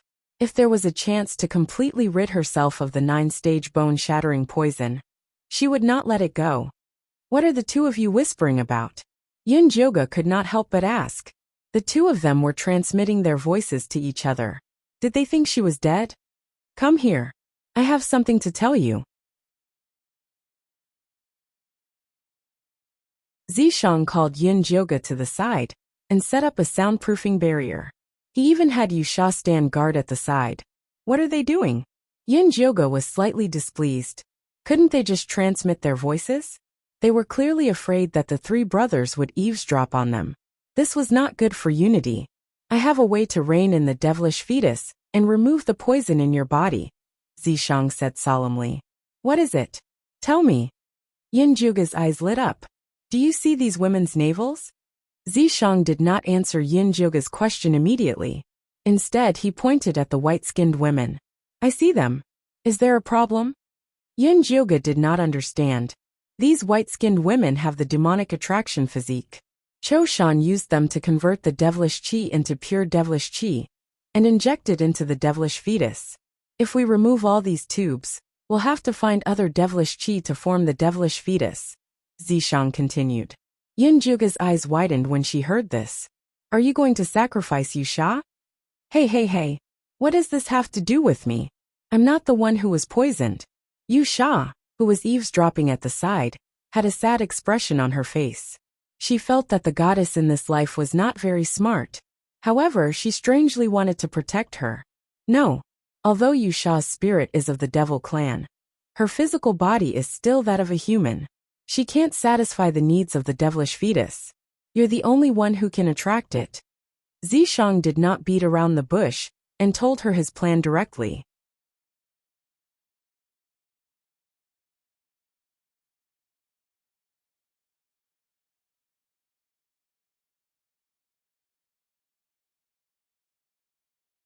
Chapter 435. Zishang's plan was to first destroy all the tubes that nourished the demonic fetus, then use Yun Jioge's blood to attract the demonic fetus over. allowing it to absorb the 9-bone shatterer poison. The plan sounded simple, but it was actually very dangerous. After all, the demonic fetus was not their pet, so it was impossible for it to be obedient. Furthermore, even if the demonic fetus obediently sucked out the 9 shattered bones, it would still cause great damage to Yunjoga's body. If she was not careful, she might even lose her life. There's still the soul-returning wood in the demonic tripod. Even if something really happens to you, I can save you. That was Zishang's biggest reliance for this plan. But I can't contact the cute baby. If the demonic tripod didn't appear, how could he get the soul-returning wood? Shout into your divine sense. If he still doesn't appear, tell him to scram and become someone else's artifact spirit. Zishang calmly gave Yunjoga an idea. Is it useful? Yunjoga asked doubtfully. You'll know once you try. Zishang knew the little boy's character too well. When the flying corpse exploded, although the demonic cauldron blocked it for a while, it did not hurt its foundation. The little baby hid because he was afraid of being scolded. I'll give it a try. Yunjoga didn't have much hope as he roared in his spiritual sense. Little Menghua, get out of here. If you don't come out, you can go and be someone else's weapon spirit. As soon as Yunjoga finished speaking, a familiar moaning sound rang out. Master, I've waited for you for 1,000 years. How can you abandon me? The little baby timidly appeared in Yunjoga's sea of consciousness with a look of grievance. This adorable child was really pretending to be dead. Yunjoga gritted his teeth in anger.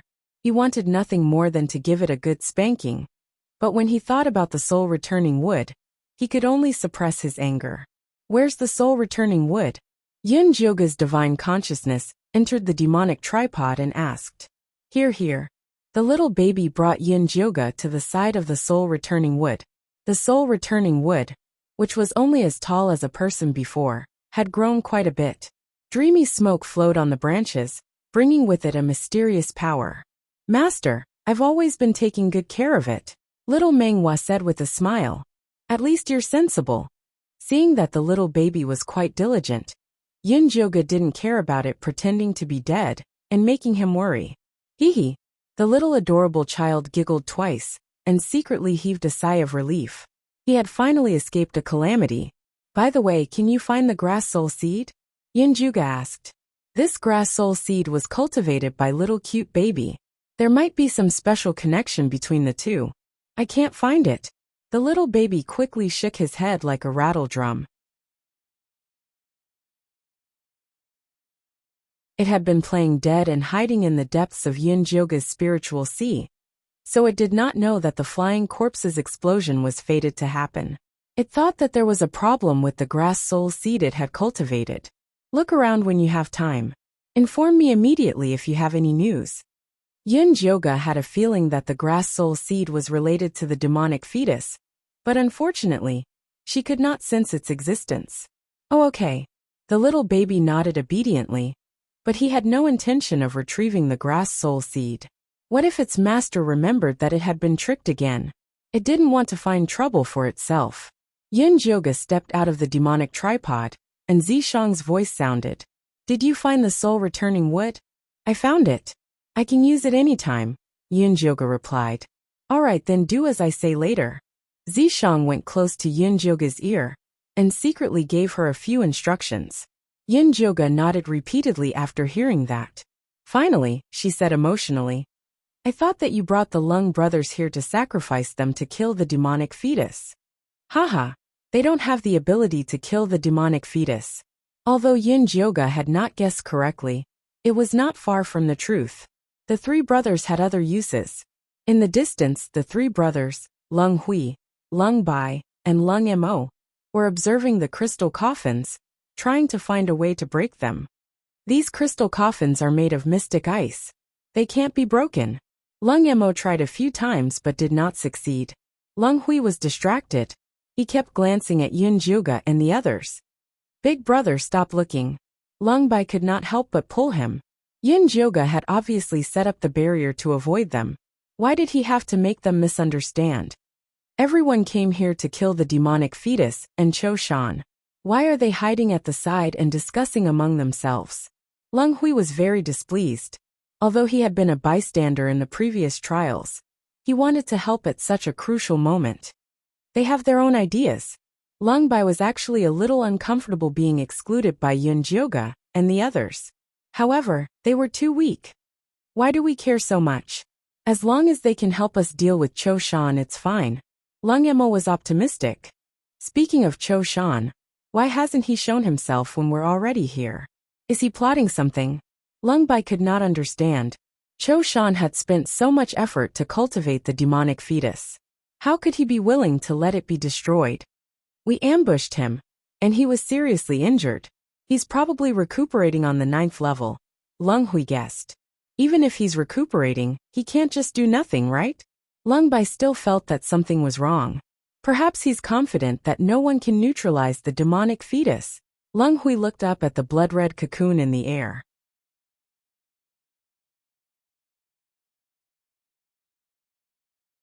This miraculous thing was created by his younger brother, Lung Emo, and the white-skinned woman. Strictly speaking, Lung Emo was a descendant of the Lung family. It would be great if the demonic fetus could recognize Lung Emo as its father. With such a powerful person guarding the Grey Kingdom, they would not have to worry about outsiders invading. Lung Hui thought about it, and could not help but look at Yun Jioga and Zishang. He wondered if they had a way to make the demonic fetus recognize them as its master. Even if they did, they would not tell them. After all, the demonic fetus was a rare treasure. However, Miss Yun already had so many treasures. Why did she still want to fight with them for the demonic fetus? It was her younger brother who planted it. Lung Hui's thoughts ran wild. His eyes were filled with confusion and madness. Yu Sha was guarding the barrier. When he felt Lung Hui's gaze, he transmitted his voice to Yun Jioga and Zishang, who were inside the barrier. There's something wrong with the Grey Kingdom's emperor's gaze. He had seen this kind of gaze many times. It was the gaze of the incompetent who were jealous of the strong. Ignore him, Zishang replied to Yu Sha. He then said to Yun Jioga, "Are you ready?" "Yes, I'm ready." Yun Jioga took a deep breath. Her eyes were filled with determination. Zishang removed the barrier and nodded at Yu Sha. He said, "Let's begin." "Jioga, have you made up your mind?" Yu Sha looked at Yun Jioga. Her beautiful eyes were filled with worry.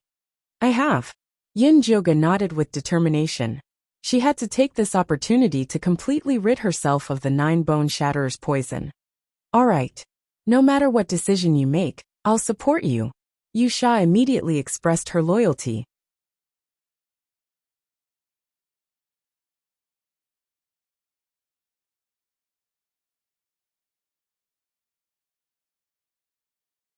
Chapter 436. Thank you. Yun Jioga smiled at Yu Sha. Wan Sha, the lover of a man's soul and a woman's body in his previous life, was a little strange, but his feelings for her were very sincere. Although she couldn't repay him with her feelings, she would remember this kindness in her heart. "There is no need to thank me between us." Yu Sha winked at Yun Jioga as usual. The corner of Yun Jioga's mouth twitched. She silently looked away and pretended to look at Lung Hui and the others. "Lady Yun, what are you preparing?" Lung Hui couldn't help but walk over. Yun Jioga didn't know if she could answer, so she looked at Zishang inquiringly. "We are preparing to take back the devil embryo," Zishang said indifferently. "Do you really have a way to take back the devil embryo?" Lung Hui's voice was trembling. His pale gray face was flushed red with excitement or nervousness. "We will know after we try." Zishang ignored Lung Hui and said to Yu Sha, "Destroy these tubes first." "Amen." Yu Sha nodded with a serious expression. If he wanted to destroy these tubes, he couldn't just rely on his foundation establishment cultivation. He had to use the purest devil fire to destroy them. Although only a wisp of his divine sense had transmigrated to Azure Wave Continent, his life devil fire had followed him. However, using it would consume all his cultivation. His physical body would probably be destroyed. But for Lady Goddess, this sacrifice was worth it. Most importantly, he realized that Lady Goddess didn't like women. He planned to go back and try to transmigrate with his true body to gain Lady Goddess's favor. Yu Sha closed her eyes and sank her divine sense into the depths of her soul to search for the devil fire. A black devil fire the size of a soybean emerged from her fingertip and slowly floated into the air. It looked like a weak firefly. However, the devil embryo sensed great danger from this little flame. The blood-red cocoon jumped wildly. Those black tubes suddenly left the white-skinned woman's abdomen and shrunk around the cocoon, wrapping it tightly. Wait! Zishang stopped Yusha's attack and looked around vigilantly. In the next moment, the layers of crystal coffins around them suddenly shattered. Crystal shards shot out like a storm. Zishang pulled Yun Jioge into his arms and protected him. Yusha's devil fire flew above the heads of the three of them and emitted a ray of black devil light that enveloped them, blocking the fragments outside. Leng Hui and the others were unlucky. Even though they had drawn their swords in time to form a defensive formation, the force of the impact was too strong. The defensive barrier was on the verge of collapse, and cracks even began to appear on the surface of the gray spirit sword. Leng Hui's heart ached, and he couldn't help but complain about Yun Jioge's stinginess. That flame was clearly able to perfectly block all attacks, so why didn't he help them? They were partners. Leng Bai and Leng Emo were completely focused on controlling their swords. Because Leng Emo was distracted, his long sword moved, and a hole immediately appeared in the defensive barrier. The crystal shards pierced towards him. Big brother, be careful. Leng Emo immediately stood in front of Leng Gray. The crystal shards all pierced into his back, densely packed like a porcupine. Emoer, Leng Hui touched her unconscious brother's back. Her hands were covered in blood, and she screamed in fright. Leng Bai was shocked as well. An even bigger hole immediately appeared in the defensive circle. Fortunately, Yun Jioge immediately commanded Evil Sword to cover the hole after hearing her scream. Otherwise, the other two would have been hit as well. Thank you. Leng Bai smiled gratefully at Yun Jioge, then hurried to treat Leng Mo's wounds. Although the crystal shards were sharp, Leng Emo had always been thick-skinned, so he managed to survive. However, he had completely lost the ability to fight. Leng Bai applied medicine on Leng Emo and fed him some pills. Seeing that he was no longer bleeding, he finally heaved a sigh of relief. Leng Hui lowered his head and squatted at the side, feeling extremely depressed. Big brother, don't be sad. This isn't your fault, Leng Bai consoled him. I know. This isn't my fault. It's all Yun Jioge's fault. They're so powerful, but they didn't come to help them. They let them be exposed to danger. They must have been afraid that Emor would snatch the demonic fetus away, so they did this on purpose. These insidious outsiders could never be befriended. Big brother. Leng Bai frowned. He felt that his big brother had been strange ever since he entered the tower. He didn't have the same imposing manner as before. It seemed that the years of oppression had affected him. He hoped that after killing Cho Shan and destroying the tower, his big brother would regain his previous personality. However, Leng Bai didn't have the time to console his big brother now. After the crystal coffin shattered, the white-skinned women crawled out and pounced at them with their blood-red eyes. Leng Bai stood in front of Leng Emo and directed his sword to stab at the white-skinned women. The white-skinned women's bodies flashed with black light, and the sword bounced back. Leng Bai was shocked. The white-skinned women's defense was too strong. There was no way to kill them. Over here. At this moment, Yun Jioge's voice came from the side. Zishang had made a high platform on the wall and was placing Yun Jioge on it. Big brother, let's go over quickly. Leng Bai carried Leng Emo on his back and flew toward the high platform on his sword. This tower had a very strong suppressive effect on the gray-skinned men. Leng Bai flew shakily with Leng Emo on his back and almost fell. In the end, Yun Jioge threw out a spiritual rope and pulled them up. Leng Hui fared better than Leng Bai. He flew up on his own. The white-skinned women were pushing and shoving at the bottom, roaring crazily. However, because they couldn't fly, they couldn't do anything to them on the high platform. After Yun Jioge helped Leng Bai put Leng Emo down, he checked on his injuries. Leng Bai handled it very well. Leng Mo's wounds had already stopped bleeding, but his vitality was greatly damaged. He had to recuperate after he got out. Yun Jioge gave Leng Emo a cultivation pill to help him recover faster. When Leng Hui saw that Yun Jioge was about to take the pill back, he couldn't help but say, Miss Yin, Emoer's injuries are too severe. Can you leave that pill bottle for him?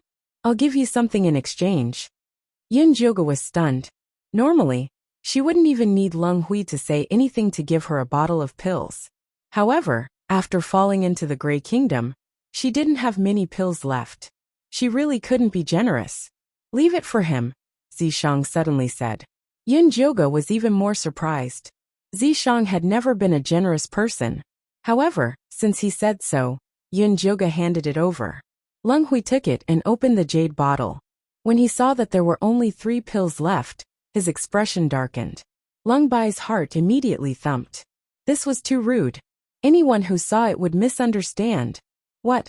You think it's too little? Yusha raised her brows. The more she looked at this Grey Kingdom's emperor, the more she disliked him. How could that be? Miss Yusha, you've misunderstood. My big brother is just worried about Leng Mo's injuries. Our Grey Kingdom doesn't have anything good either. If you don't mind, please accept this dark steel. Leng Bai quickly took out a storage pouch. Inside it was the supreme grade dark steel that the imperial family had collected over the years. Hopefully, these refining treasures would be able to resolve the misunderstanding between them.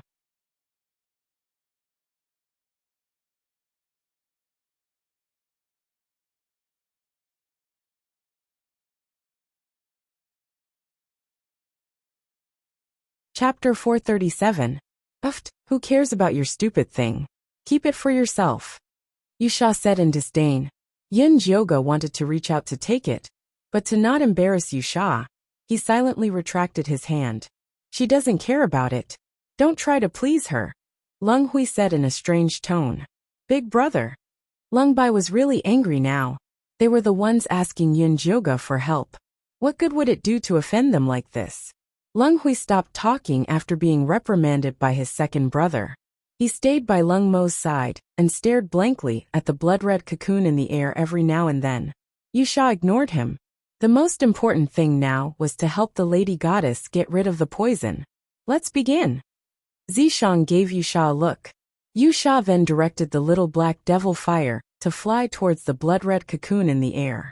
Yin Jioga looked at the little black devil fire nervously. The blood-red cocoon sensed danger and began to throb. The black tubes immediately spread out and danced wildly in an attempt to put out the devil fire. The devil fire nimbly dodged the tube's attack and successfully reached the blood-red cocoon. It stuck to the cocoon and burst into flames. The black tubes began to burn from their roots.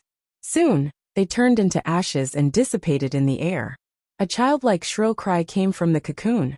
Invisible sound waves spread out, bringing with them an enormous pressure. Yusha's face was pale. She silently swallowed a mouthful of black blood. The demonic fetus's damage rebound was truly terrifying. She looked fine on the surface, but her insides had been burned black. This time, she was really going to be sent back. Yin Jioga did not know that Yusha was injured. When she saw that the black tubes were burned, she immediately tore a small hole in her clothes around her belly button. Then, she bit her finger and drew a circular rune pattern on it. The demonic fetus was at its most violent after losing its nourishment. When it smelled a scent that was sweeter than the blood it had drunk before, it immediately swayed in excitement. Yin Jioga looked at the blood-red cocoon swaying left and right. It would be a lie to say that she was not nervous. However, at this critical moment, it was impossible for her to back down. She could only persevere to the end. Don't be afraid. Zishang put his arm around Yin Jioga's shoulder and stood next to her. The blood-red cocoon noticed that there was also a disgusting smell beside the delicious food. It began to feel restless, wanting to go over but not daring to. It swayed left and right, hesitating. Leng Hui had been staring at the blood-red cocoon. When he saw this, he quickly asked, Miss Yin, what's going on with this blood-red cocoon? How do you plan to subdue the devilish fetus? Don't ask what you shouldn't. If you continue to spout nonsense, get lost. Zishang looked at Leng Hui, as though he was looking at a hopping grasshopper. Leng Hui's heart raced. He was very afraid of Zishang, but when he thought about how the demonic embryo, which originally belonged to the Leng clan, was about to be taken away, he couldn't help but feel jealous and resentful. Big brother, just speak less. Leng Bai urged anxiously.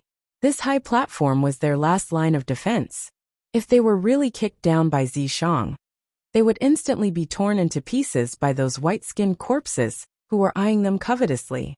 Leng Hui reluctantly shut his mouth, but his eyes kept moving back and forth between the blood-red cocoon and Yin Zhuge's body. Yin Zhuge didn't have the time to bother with him. Jade Thug, on the other hand, quietly moved closer to Leng Hui, increasing the surveillance on him. The blood-red cocoon was still hesitating. It took a few steps closer to Yin Zhuge, then retreated. It was so frustrated that it was about to explode. What's this devilish fetus doing? Yin Zhuge was getting impatient from waiting. This devilish fetus was too long-winded. He might as well give it a quick death. With this Buddhist pestle here, it won't dare to come over, Jade Thug said gloatingly. The devilish fetus was the most sensitive to danger. Even though Zishang had restrained his killing intent, he still scared it. Get out of the way. Yin Zhuge pushed Zishang back unceremoniously. Zishang silently retreated a little. When the blood-red cocoon saw Zishang retreating, it immediately followed suit. Zishang stopped moving, and the cocoon stopped moving as well. TSK, what a clever little fellow. Jade Thug clicked his tongue in wonder. When the devilish fetus had just been formed, it only had a murderous nature. This one before him was very intelligent. It was qualified to be the lady goddess subordinate. You'd better get out of the way. Yin Zhuge looked at Zishang helplessly. At this rate, they wouldn't be able to deal with this devilish fetus before dawn. They didn't have much time left. Zishang's expression was as dark as still water. He moved and floated away from the high platform. His figure gradually disappeared, and he was nowhere to be found. Hey, I'm just asking you to get out of the way. I'm not asking you to just leave. Yin Zhuge looked around anxiously, but she didn't see Zishang anywhere. However, when the blood-red cocoon realized that the person it was afraid of had disappeared, it immediately rushed towards Yin Zhuge, this delicious food, excitedly. Yin Zhuge's entire body tensed up as she stared at the blood-red cocoon that was rushing towards her. She could even see the blurry face of a baby inside the cocoon, smiling at her. According to Zishang's plan, she would draw the spirit-transferring talisman on her belly button. The devilish fetus would definitely fall for it and absorb the 9 heavenly bone fragments as if they were spirit blood. Unexpectedly, this devilish fetus did not play by the rules. It actually bit Yin Zhuge's left arm. Ow wow!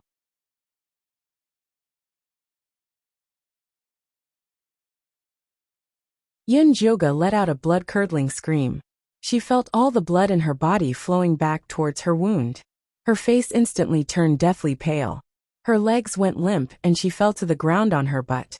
The blood-red cocoon instantly turned black and red. The throbbing inside was getting more and more intense, as if something was trying to get out. Zhuge, Yusha shouted anxiously. She wanted to rush forward to save Yin Zhuge. Don't come over. Yin Zhuge's face was pale as she forcefully squeezed out these words. How are you? How are you? Yusha circled around Yin Zhuge. She was so nervous that her pretty face was ashen. Yin Zhuge did not have the strength nor energy to answer Yusha's question. She was using all her strength to communicate with that little brat. Are you sure the grass soul seed is inside that devilish fetus? I'm absolutely sure. Moreover, that grass soul seed has already merged with the primary soul of the devilish fetus. If you work a little harder, you'll be able to awaken it. The little brat was so excited that he was about to fly. Previously, he had cultivated the grass soul seed with the intention of accepting a flying corpse as a subordinate for his master. He did not expect the grass soul seed to be so hardworking that it would accept a devilish fetus as a subordinate for his master. That was a devilish fetus. It was the leader of all evil beings in heaven and earth. It was something that could only be chanced upon. If I work a little harder, I'm going to die. Yin Zhuge was dizzy. She exhaled more than she inhaled. She could clearly feel that her life force was disappearing as the devilish fetus devoured her. Fortunately, the poison from the 9 layers bone shatterer had also flowed out of her body along with her blood. If I die, so be it. I still have the soul returning wood anyway. As Yin Zhuge thought about this, she slowly closed her eyes. Her weak and powerless body fell backward.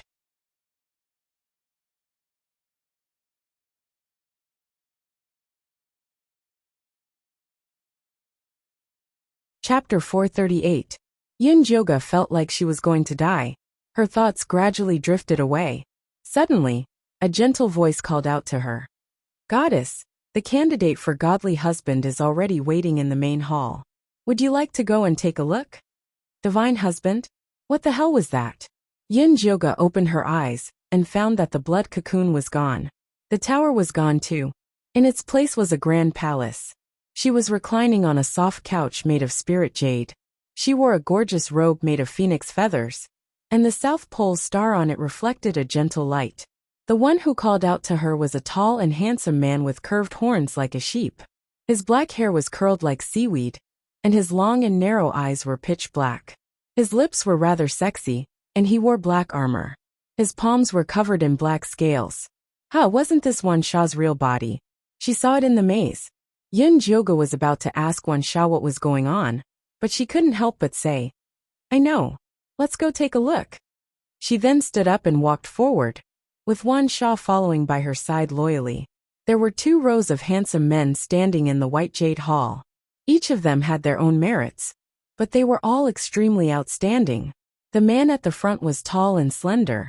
His black hair was like crow feathers, and his face was as white as jade. There was a 7-inch purple horn on his head that reflected a mysterious light. His purple eyes were extremely demonic, and his petal-like lips were like a blooming mandala flower. Beautiful, powerful, and terrifying. Even a demon emperor couldn't compare to him. It was Zishang. Yin Joga saw Zishang and got excited. Why are you here? Tell me, what the hell is this place? Unfortunately, Zishang couldn't hear her. His demonic purple eyes were staring at her passionately. Yin Joga had known Zishang for so many years, but this was the first time she saw him with such a lively expression. What's your name? Yin Joga's cold voice sounded in the hall. I'm Zishang. Zishang smiled elegantly. His eyes flashed with admiration, infatuation, possession, and conquest. He was charming and full of life. You're the one. Yin Joga reached out a white finger, and a powerful golden spirit light landed on Zishang. This was the memory of her previous life. Yin Joga suddenly came to a realization. He didn't expect to obtain it in such a way. She had always been curious about her past life, and now was the perfect opportunity to understand just how much of a scumbag she was in her past life. Yin Joga began to look through her memories seriously. The memories seemed to have sensed her feelings, and started to replay them from the beginning. In his previous life, Yin Joga was a daughter of divine blood. Not only did she have divine power and the ability to predict the future, she had also inherited the wealth and power of the divine palace. She was the most powerful and noble woman on the continent.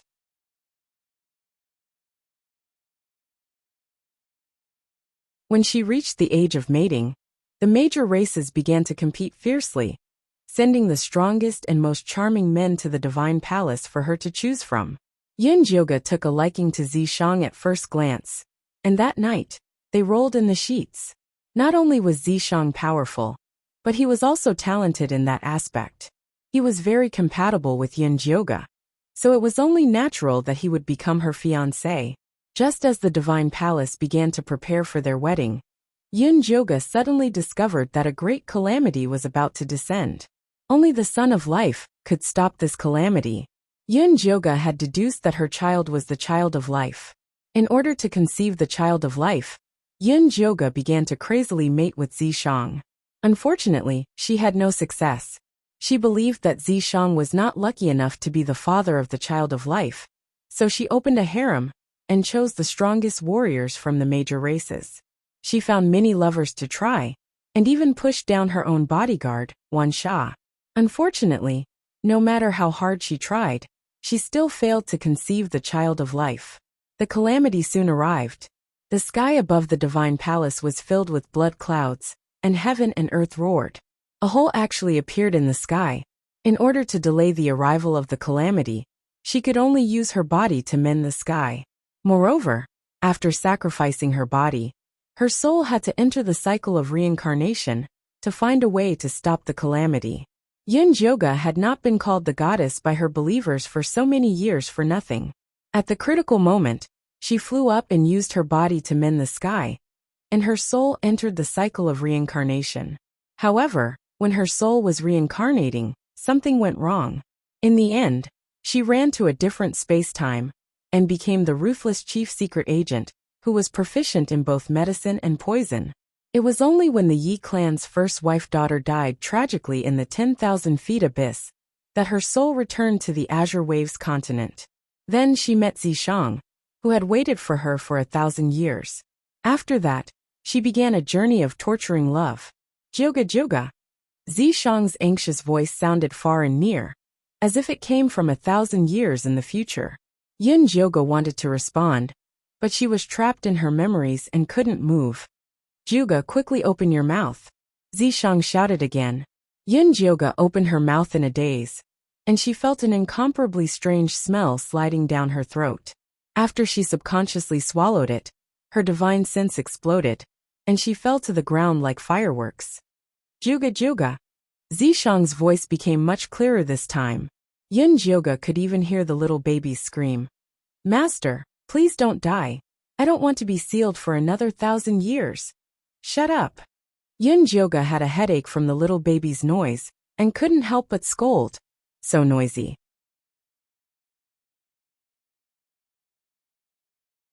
Master, it's great that you're alive, it's great. The little baby continued to scream. Yin Joga gave up on stopping it. She opened her eyes and saw Zishang looking at her worriedly. Are you okay? I'm fine, Yin Joga murmured. And in a trance, she remembered the high-spirited and extraordinary arrogant Zishang in her memory. Originally, he should have held a wedding with her and stand with her at the top of the divine palace to accept the worship of believers. But because of the oracle, he became a big joke in the end. What's wrong with you? Why are you looking at me like that? Zishang touched his face. Could it be that his face was blooming? I just feel that I was too stupid and conceited before. Yin Joga felt ashamed when she thought of the stupid things she did in her previous life.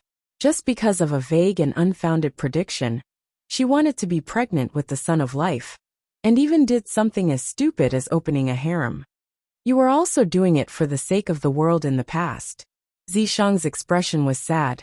In his previous life, Yin Joga had stepped on his self-esteem and pride. How could he not hate or resent her? But when he saw the catastrophe come, and Yin Joga used her body to mend the heavens, and her soul entered the cycle of reincarnation, his heart still hurt as if it had been smashed. In the end, he gave up everything to follow her. Even if she hurt him again in this life, he would have no regrets. In the past, I was stupid to do it for the sake of the world. In this life, I am only doing it for you, Yin Joga said word by word.